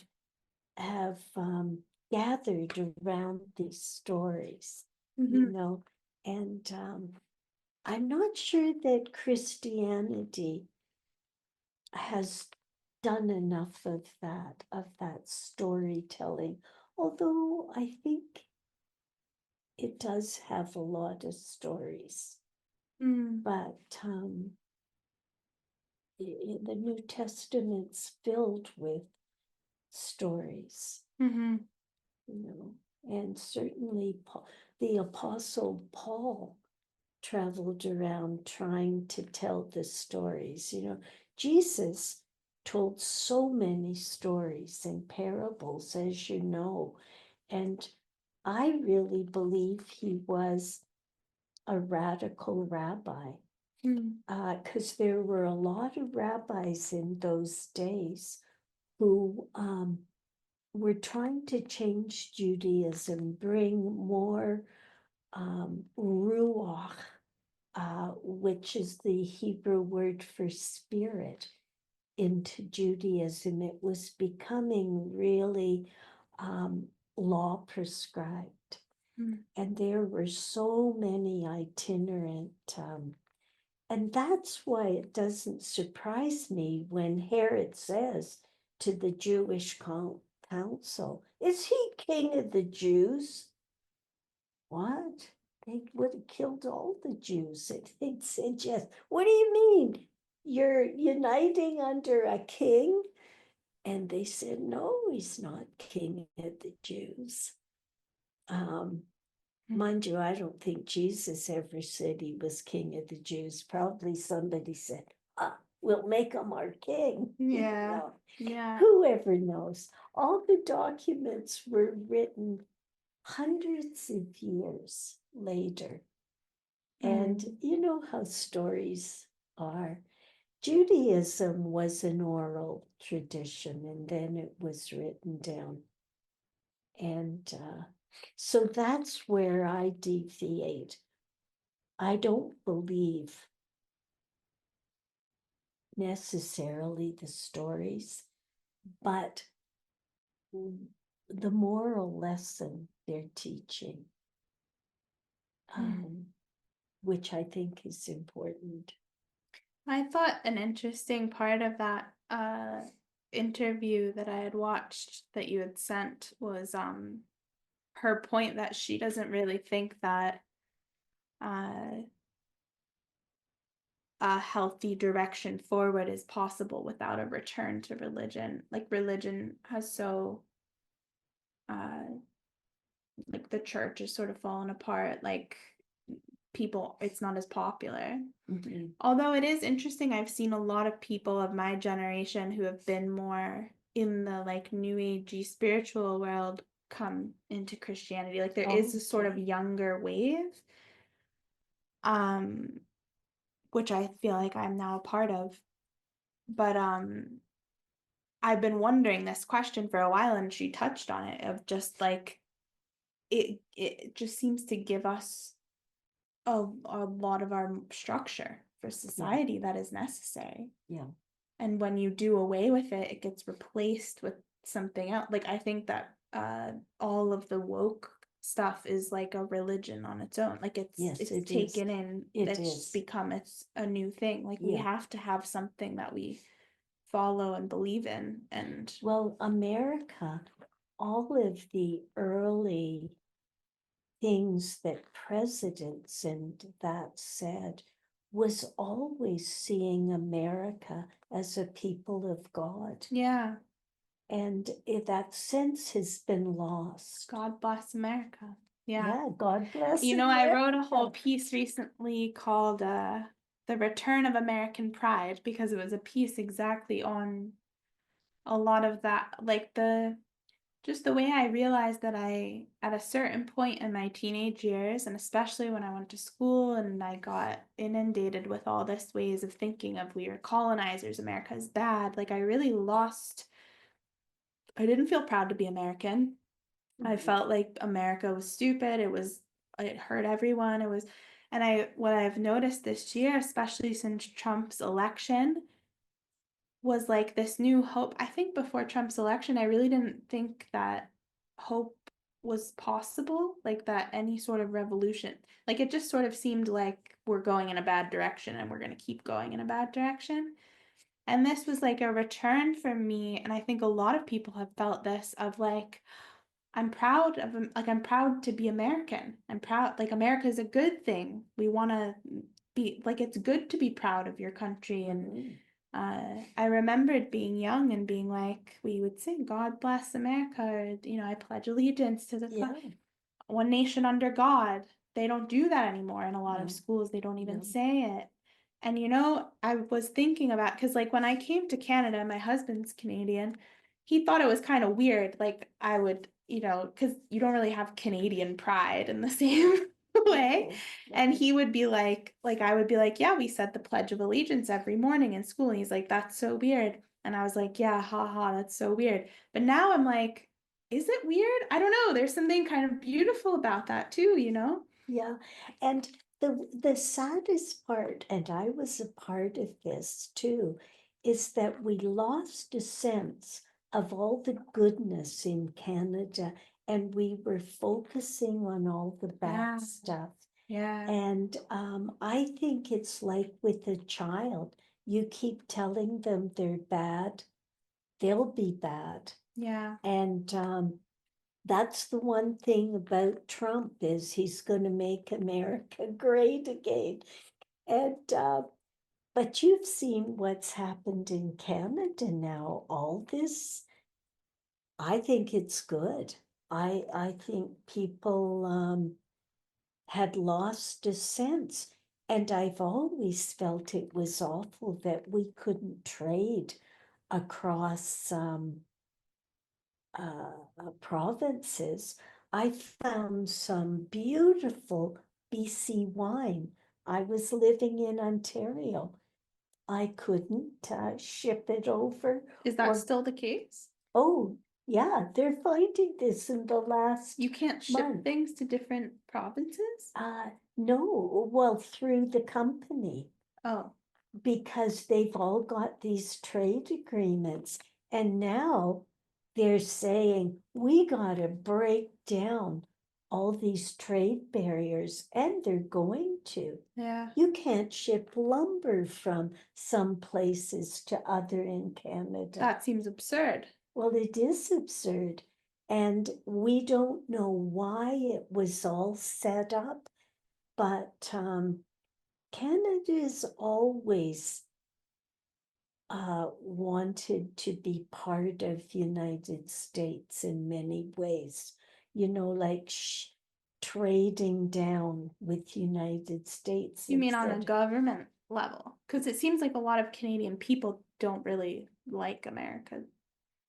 Well, they've made their money that way. Yeah. Yeah. Yeah, they need.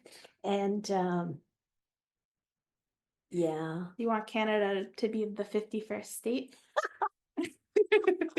Well, I heard Kim Campbell. Do you remember? I mean, you're maybe too young. Kim Campbell, no, and you're also American. Kim Campbell was Prime Minister of Canada for 6 months. I think Only 6 months? yeah, I think the Prime Minister died Oh, and she took over. And then there was an election 6 months later and she lost. And she said today, I didn't realize this. Canada's larger than United States. I didn't realize I that. didn't know that. She said, so if we were to become part, we bring 14 states with us.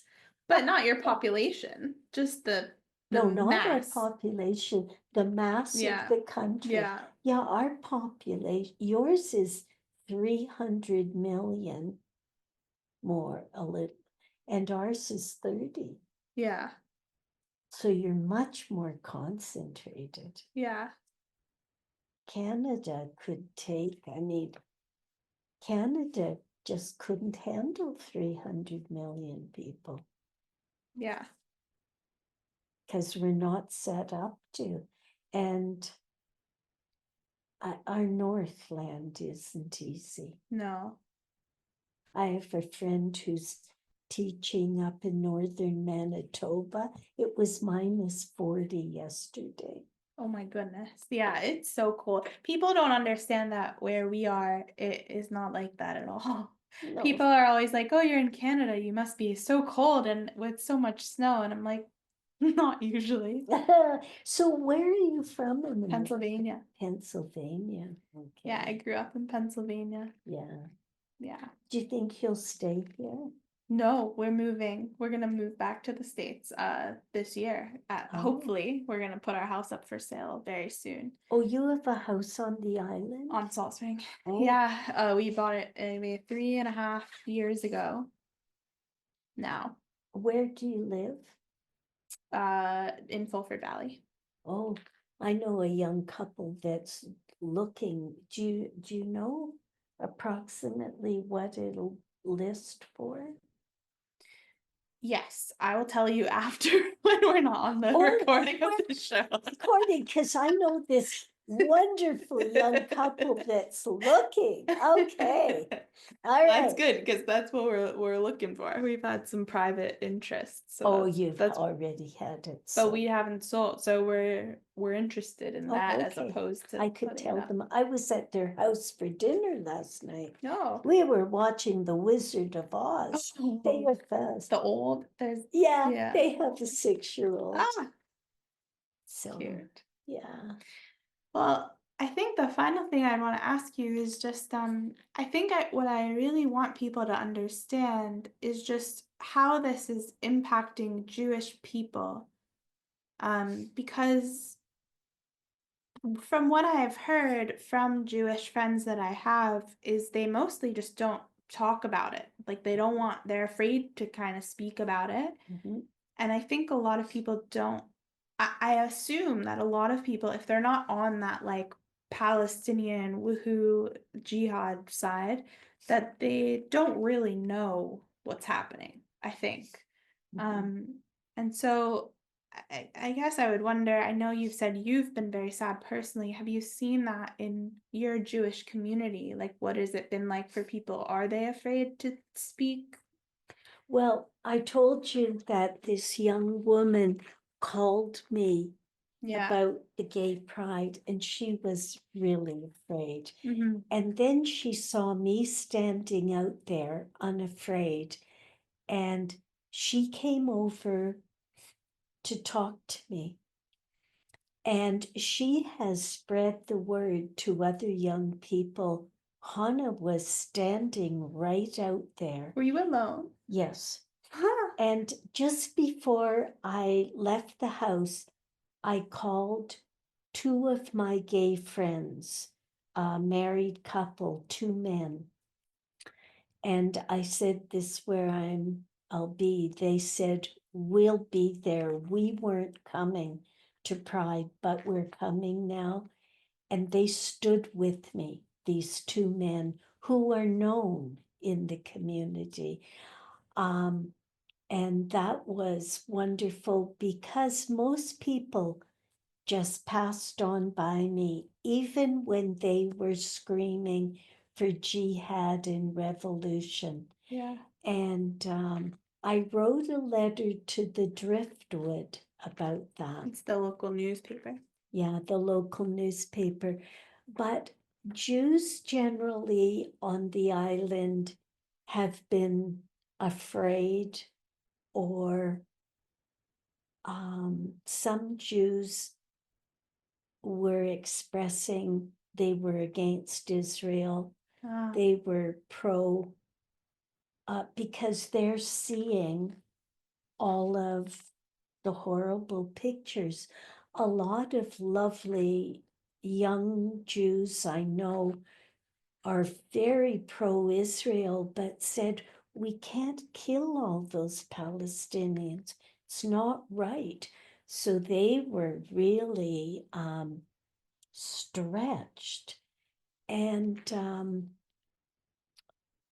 Uh, and then when we had Jewish celebrations like Hanukkah, the Jewish community didn't want the other community to know where it was. yeah. We were afraid of protests. Wow. October the 7th, I had a sunrise gathering in, I was going to say in Gaza, in Ganges, to remember what happened. And I did not tell, I told people, don't tell that we're meeting. And we had some non-Jewish people there too. And I told them, we're not telling Wow. what happened. I would have wanted to invite the churches, Yeah. invite friends, put an ad in the driftwood, Wow. but I couldn't. Yeah. And what church on this island would have that fear Yeah. of Christmas celebrations? Yeah. But that was valid. We had to call the police and ask them if they would go by our Hanukkah celebration Wow. and make sure there were no problems at Beaver Point Hall. How sad. It's really sad. Yeah, very sad. So that shows you the feeling on the island. Mm-hmm. The driftwood has had a lot of things against Israel. I wrote an opinion piece after some of the things that were written. Mm-hmm. I belonged for 20 years to a wonderful charity on the island, Ometepe Coffee. And we sell coffee in the market every weekend when the market's on. Because we're volunteers, all the profits went back to Ometepe Island to build schools and good water supplies for the farmers there. And then we had extra money and we sent it to South America for street children's programs.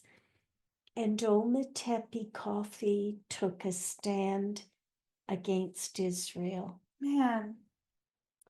And I had to quit. Yeah. My beloved charity that I've worked so hard for. And I could not stand with them against Israel. They were calling Israel genocidalists. So I tried to talk to the Jewish woman in the market, Sophia, who has the big genocide sign up. I tried really gently to Is that talk all to she's her. doing? She sits it. What do you mean? She has She's the farmer selling things, and she has a huge Israel genocide sign up. And I tried to talk to her gently. She didn't want to talk to me. I said to her, Sophia, I'm Hannah Brown. I used Hannah, I think.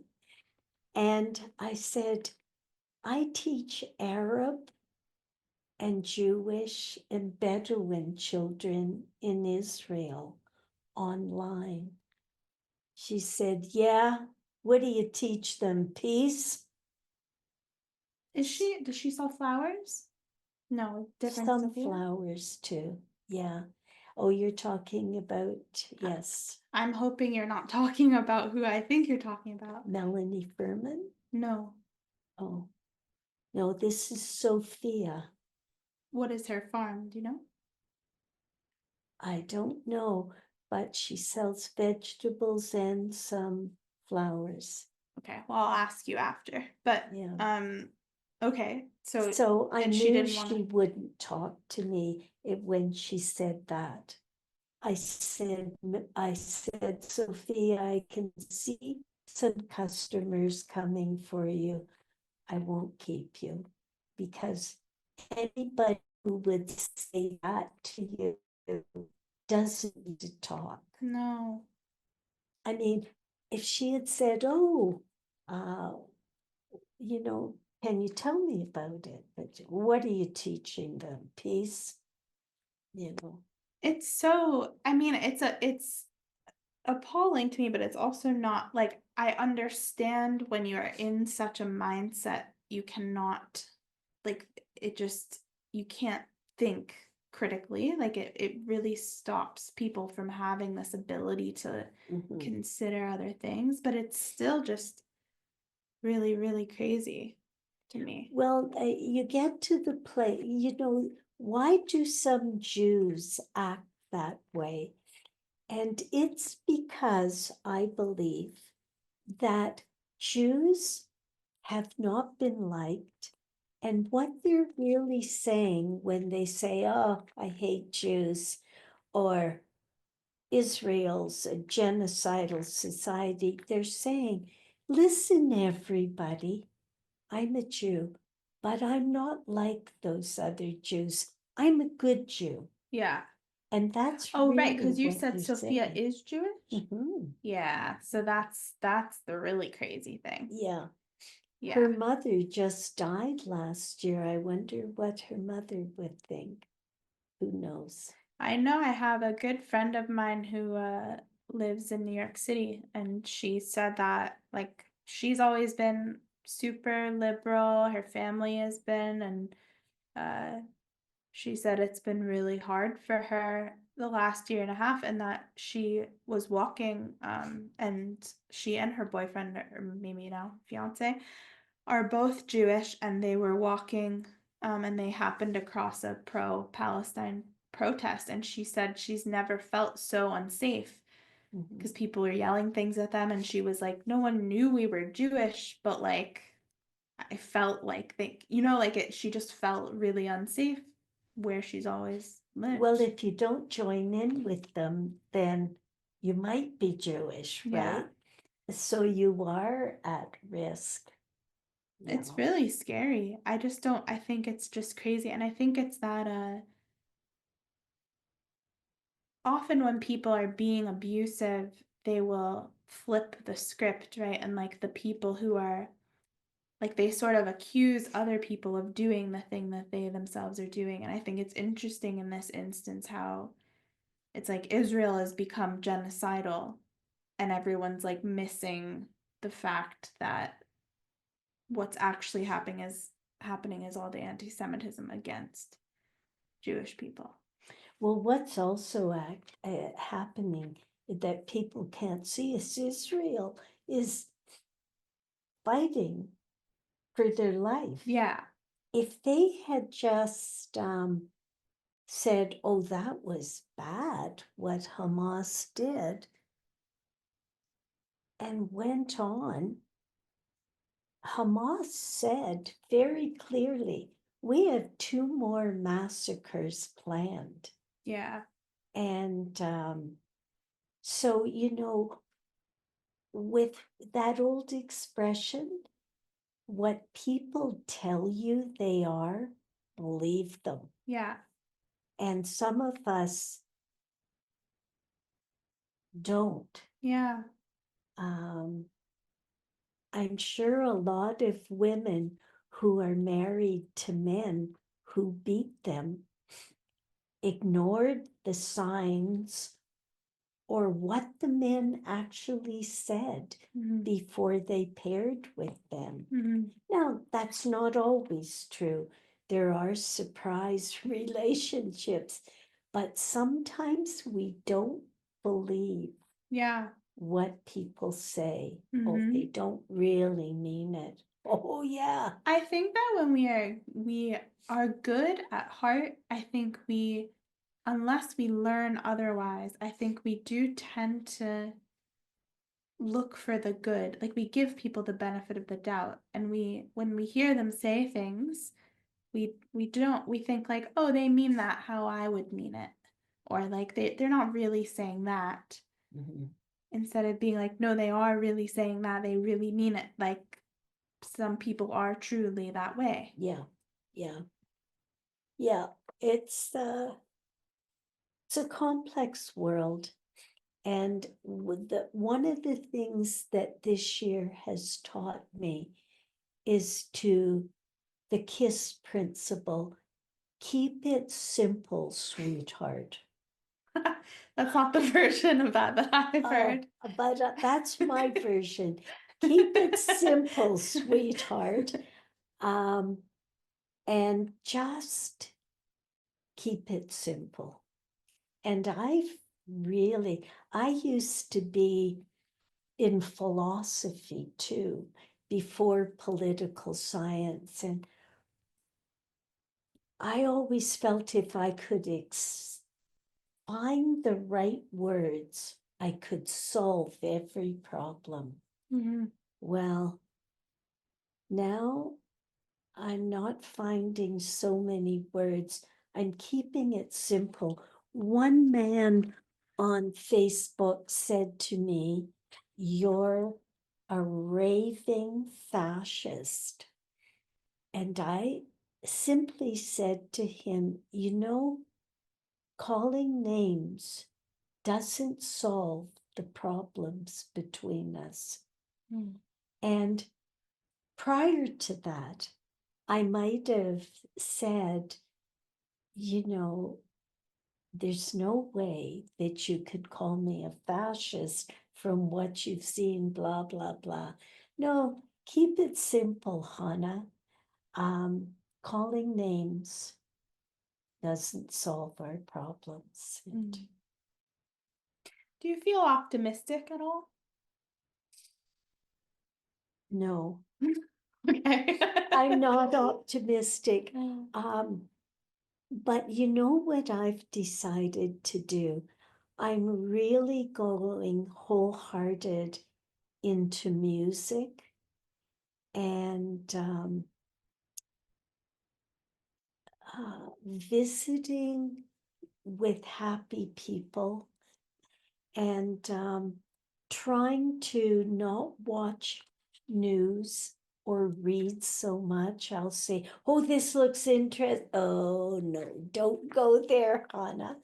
Um, and trying to keep my life simpler, Mhm. but music, because I saw when I was so upset last year that music went.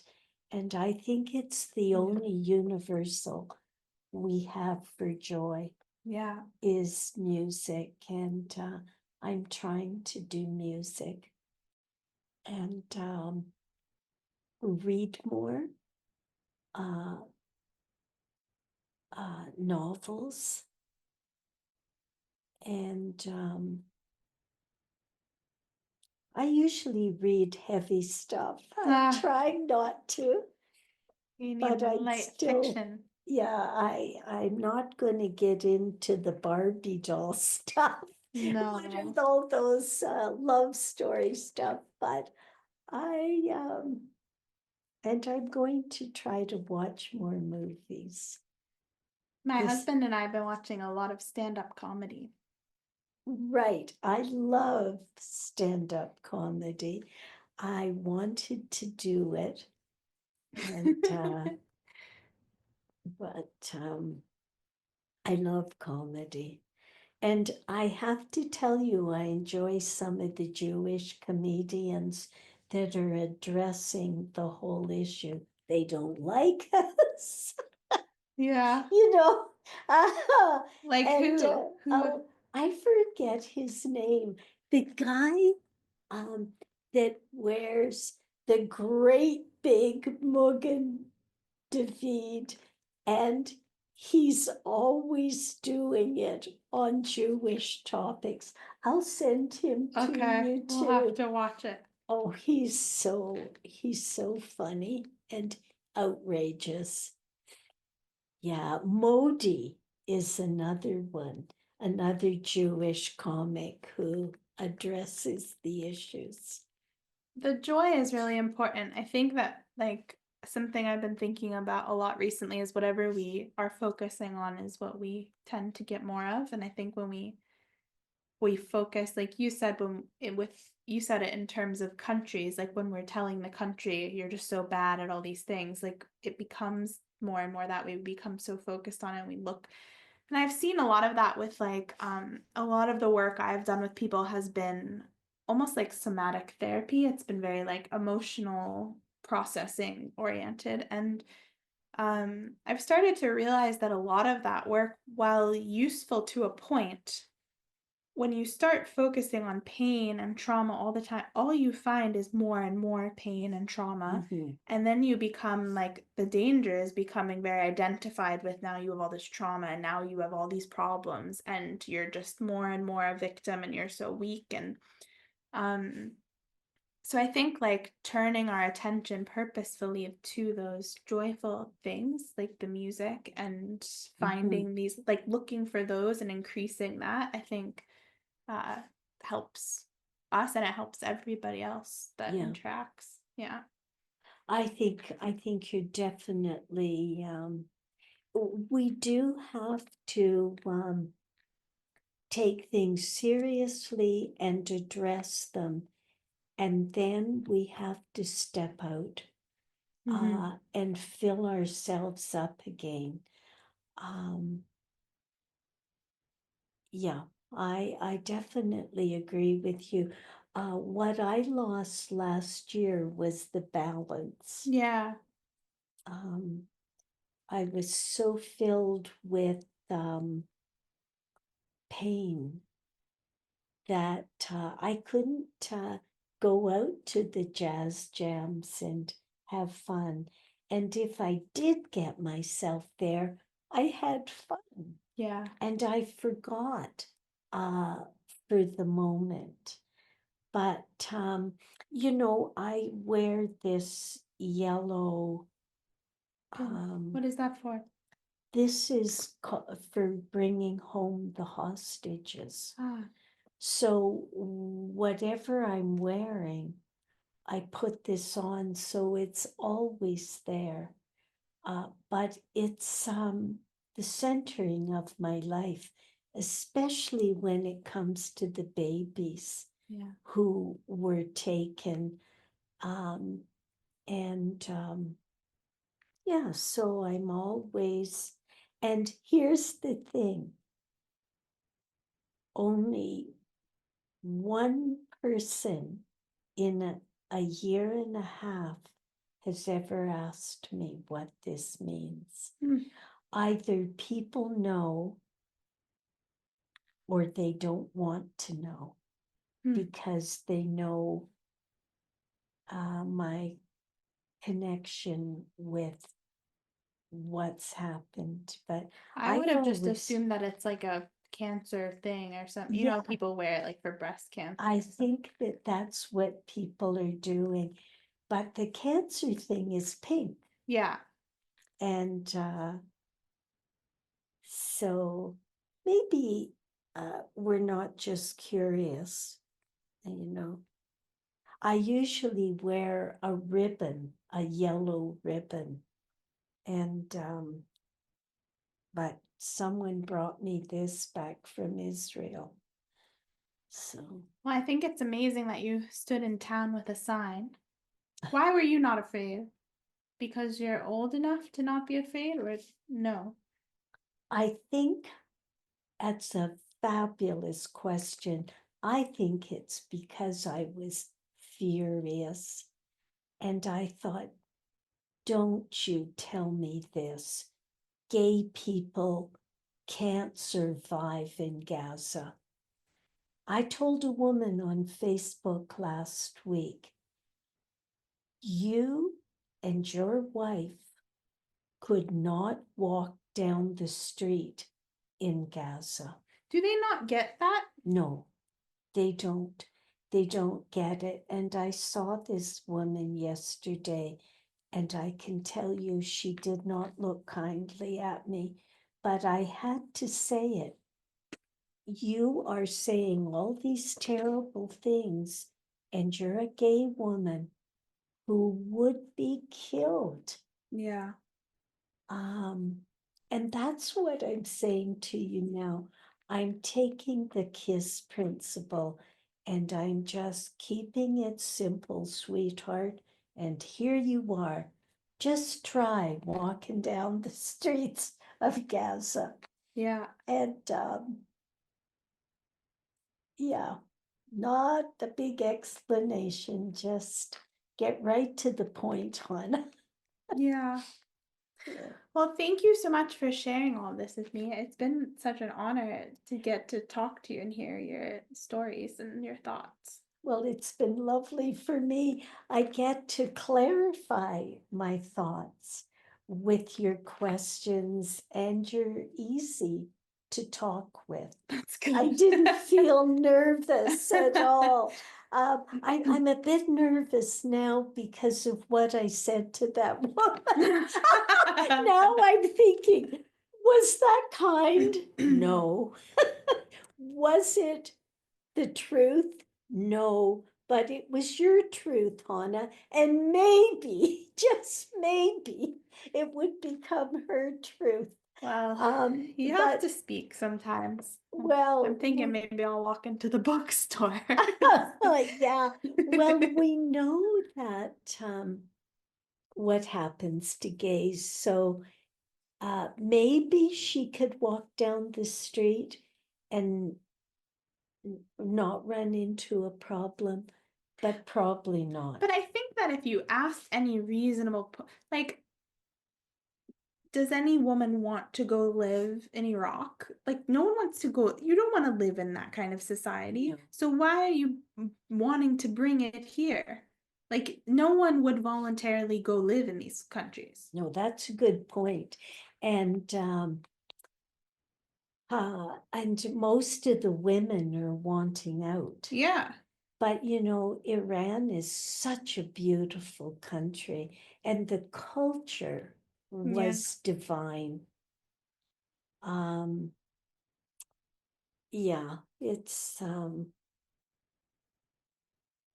yeah, and in Israel, you see, in Tel Aviv is a very gay city, Mm-hmm. and I guess I should say gay-friendly city. Jerusalem's too orthodox, and um, that isn't acceptable in orthodoxy. You know why? Because you're not allowed to spill the seed. It's not Yeah. about the act, it's about wasting the seed that Yeah. could produce another being. Anyways, I digress. But Tel Aviv has the biggest and best gay pride parade in apparently the world. Wow. And I have heard that. It's filled with Arab gay men Yeah. who have escaped.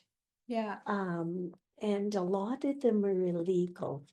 But people, Israel has 2 million Arabs, 7 million Jews, and I don't know how many Bedouin, maybe 100,000. Druze, maybe the same. They're smaller communities. The Druze and Bedouin, That's okay. are very afraid. A lot of them went to the army to fight. because they're afraid what would happen to them if Hamas won, Yeah. because they're offshoots of Arabs. And you know the Baha'i people? No. Oh, Baha'i is a religion. There's a Baha'i group on this island, and they have a big temple in Haifa in Israel. Huh. And I didn't know it, but I wondered why in Arab countries they were killing Baha'i people. They're an offshoot of Islam too. Oh. Yeah. So, Yeah. I don't think that these values are ones that people really want to live among. no, and yet people aren't thinking. But maybe they don't want to live amongst Jews either.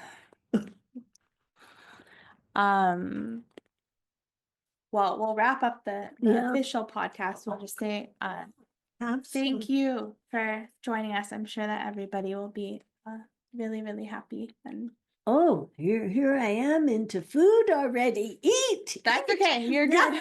You're good. Thank you everyone for being here. Thank you, Hannah.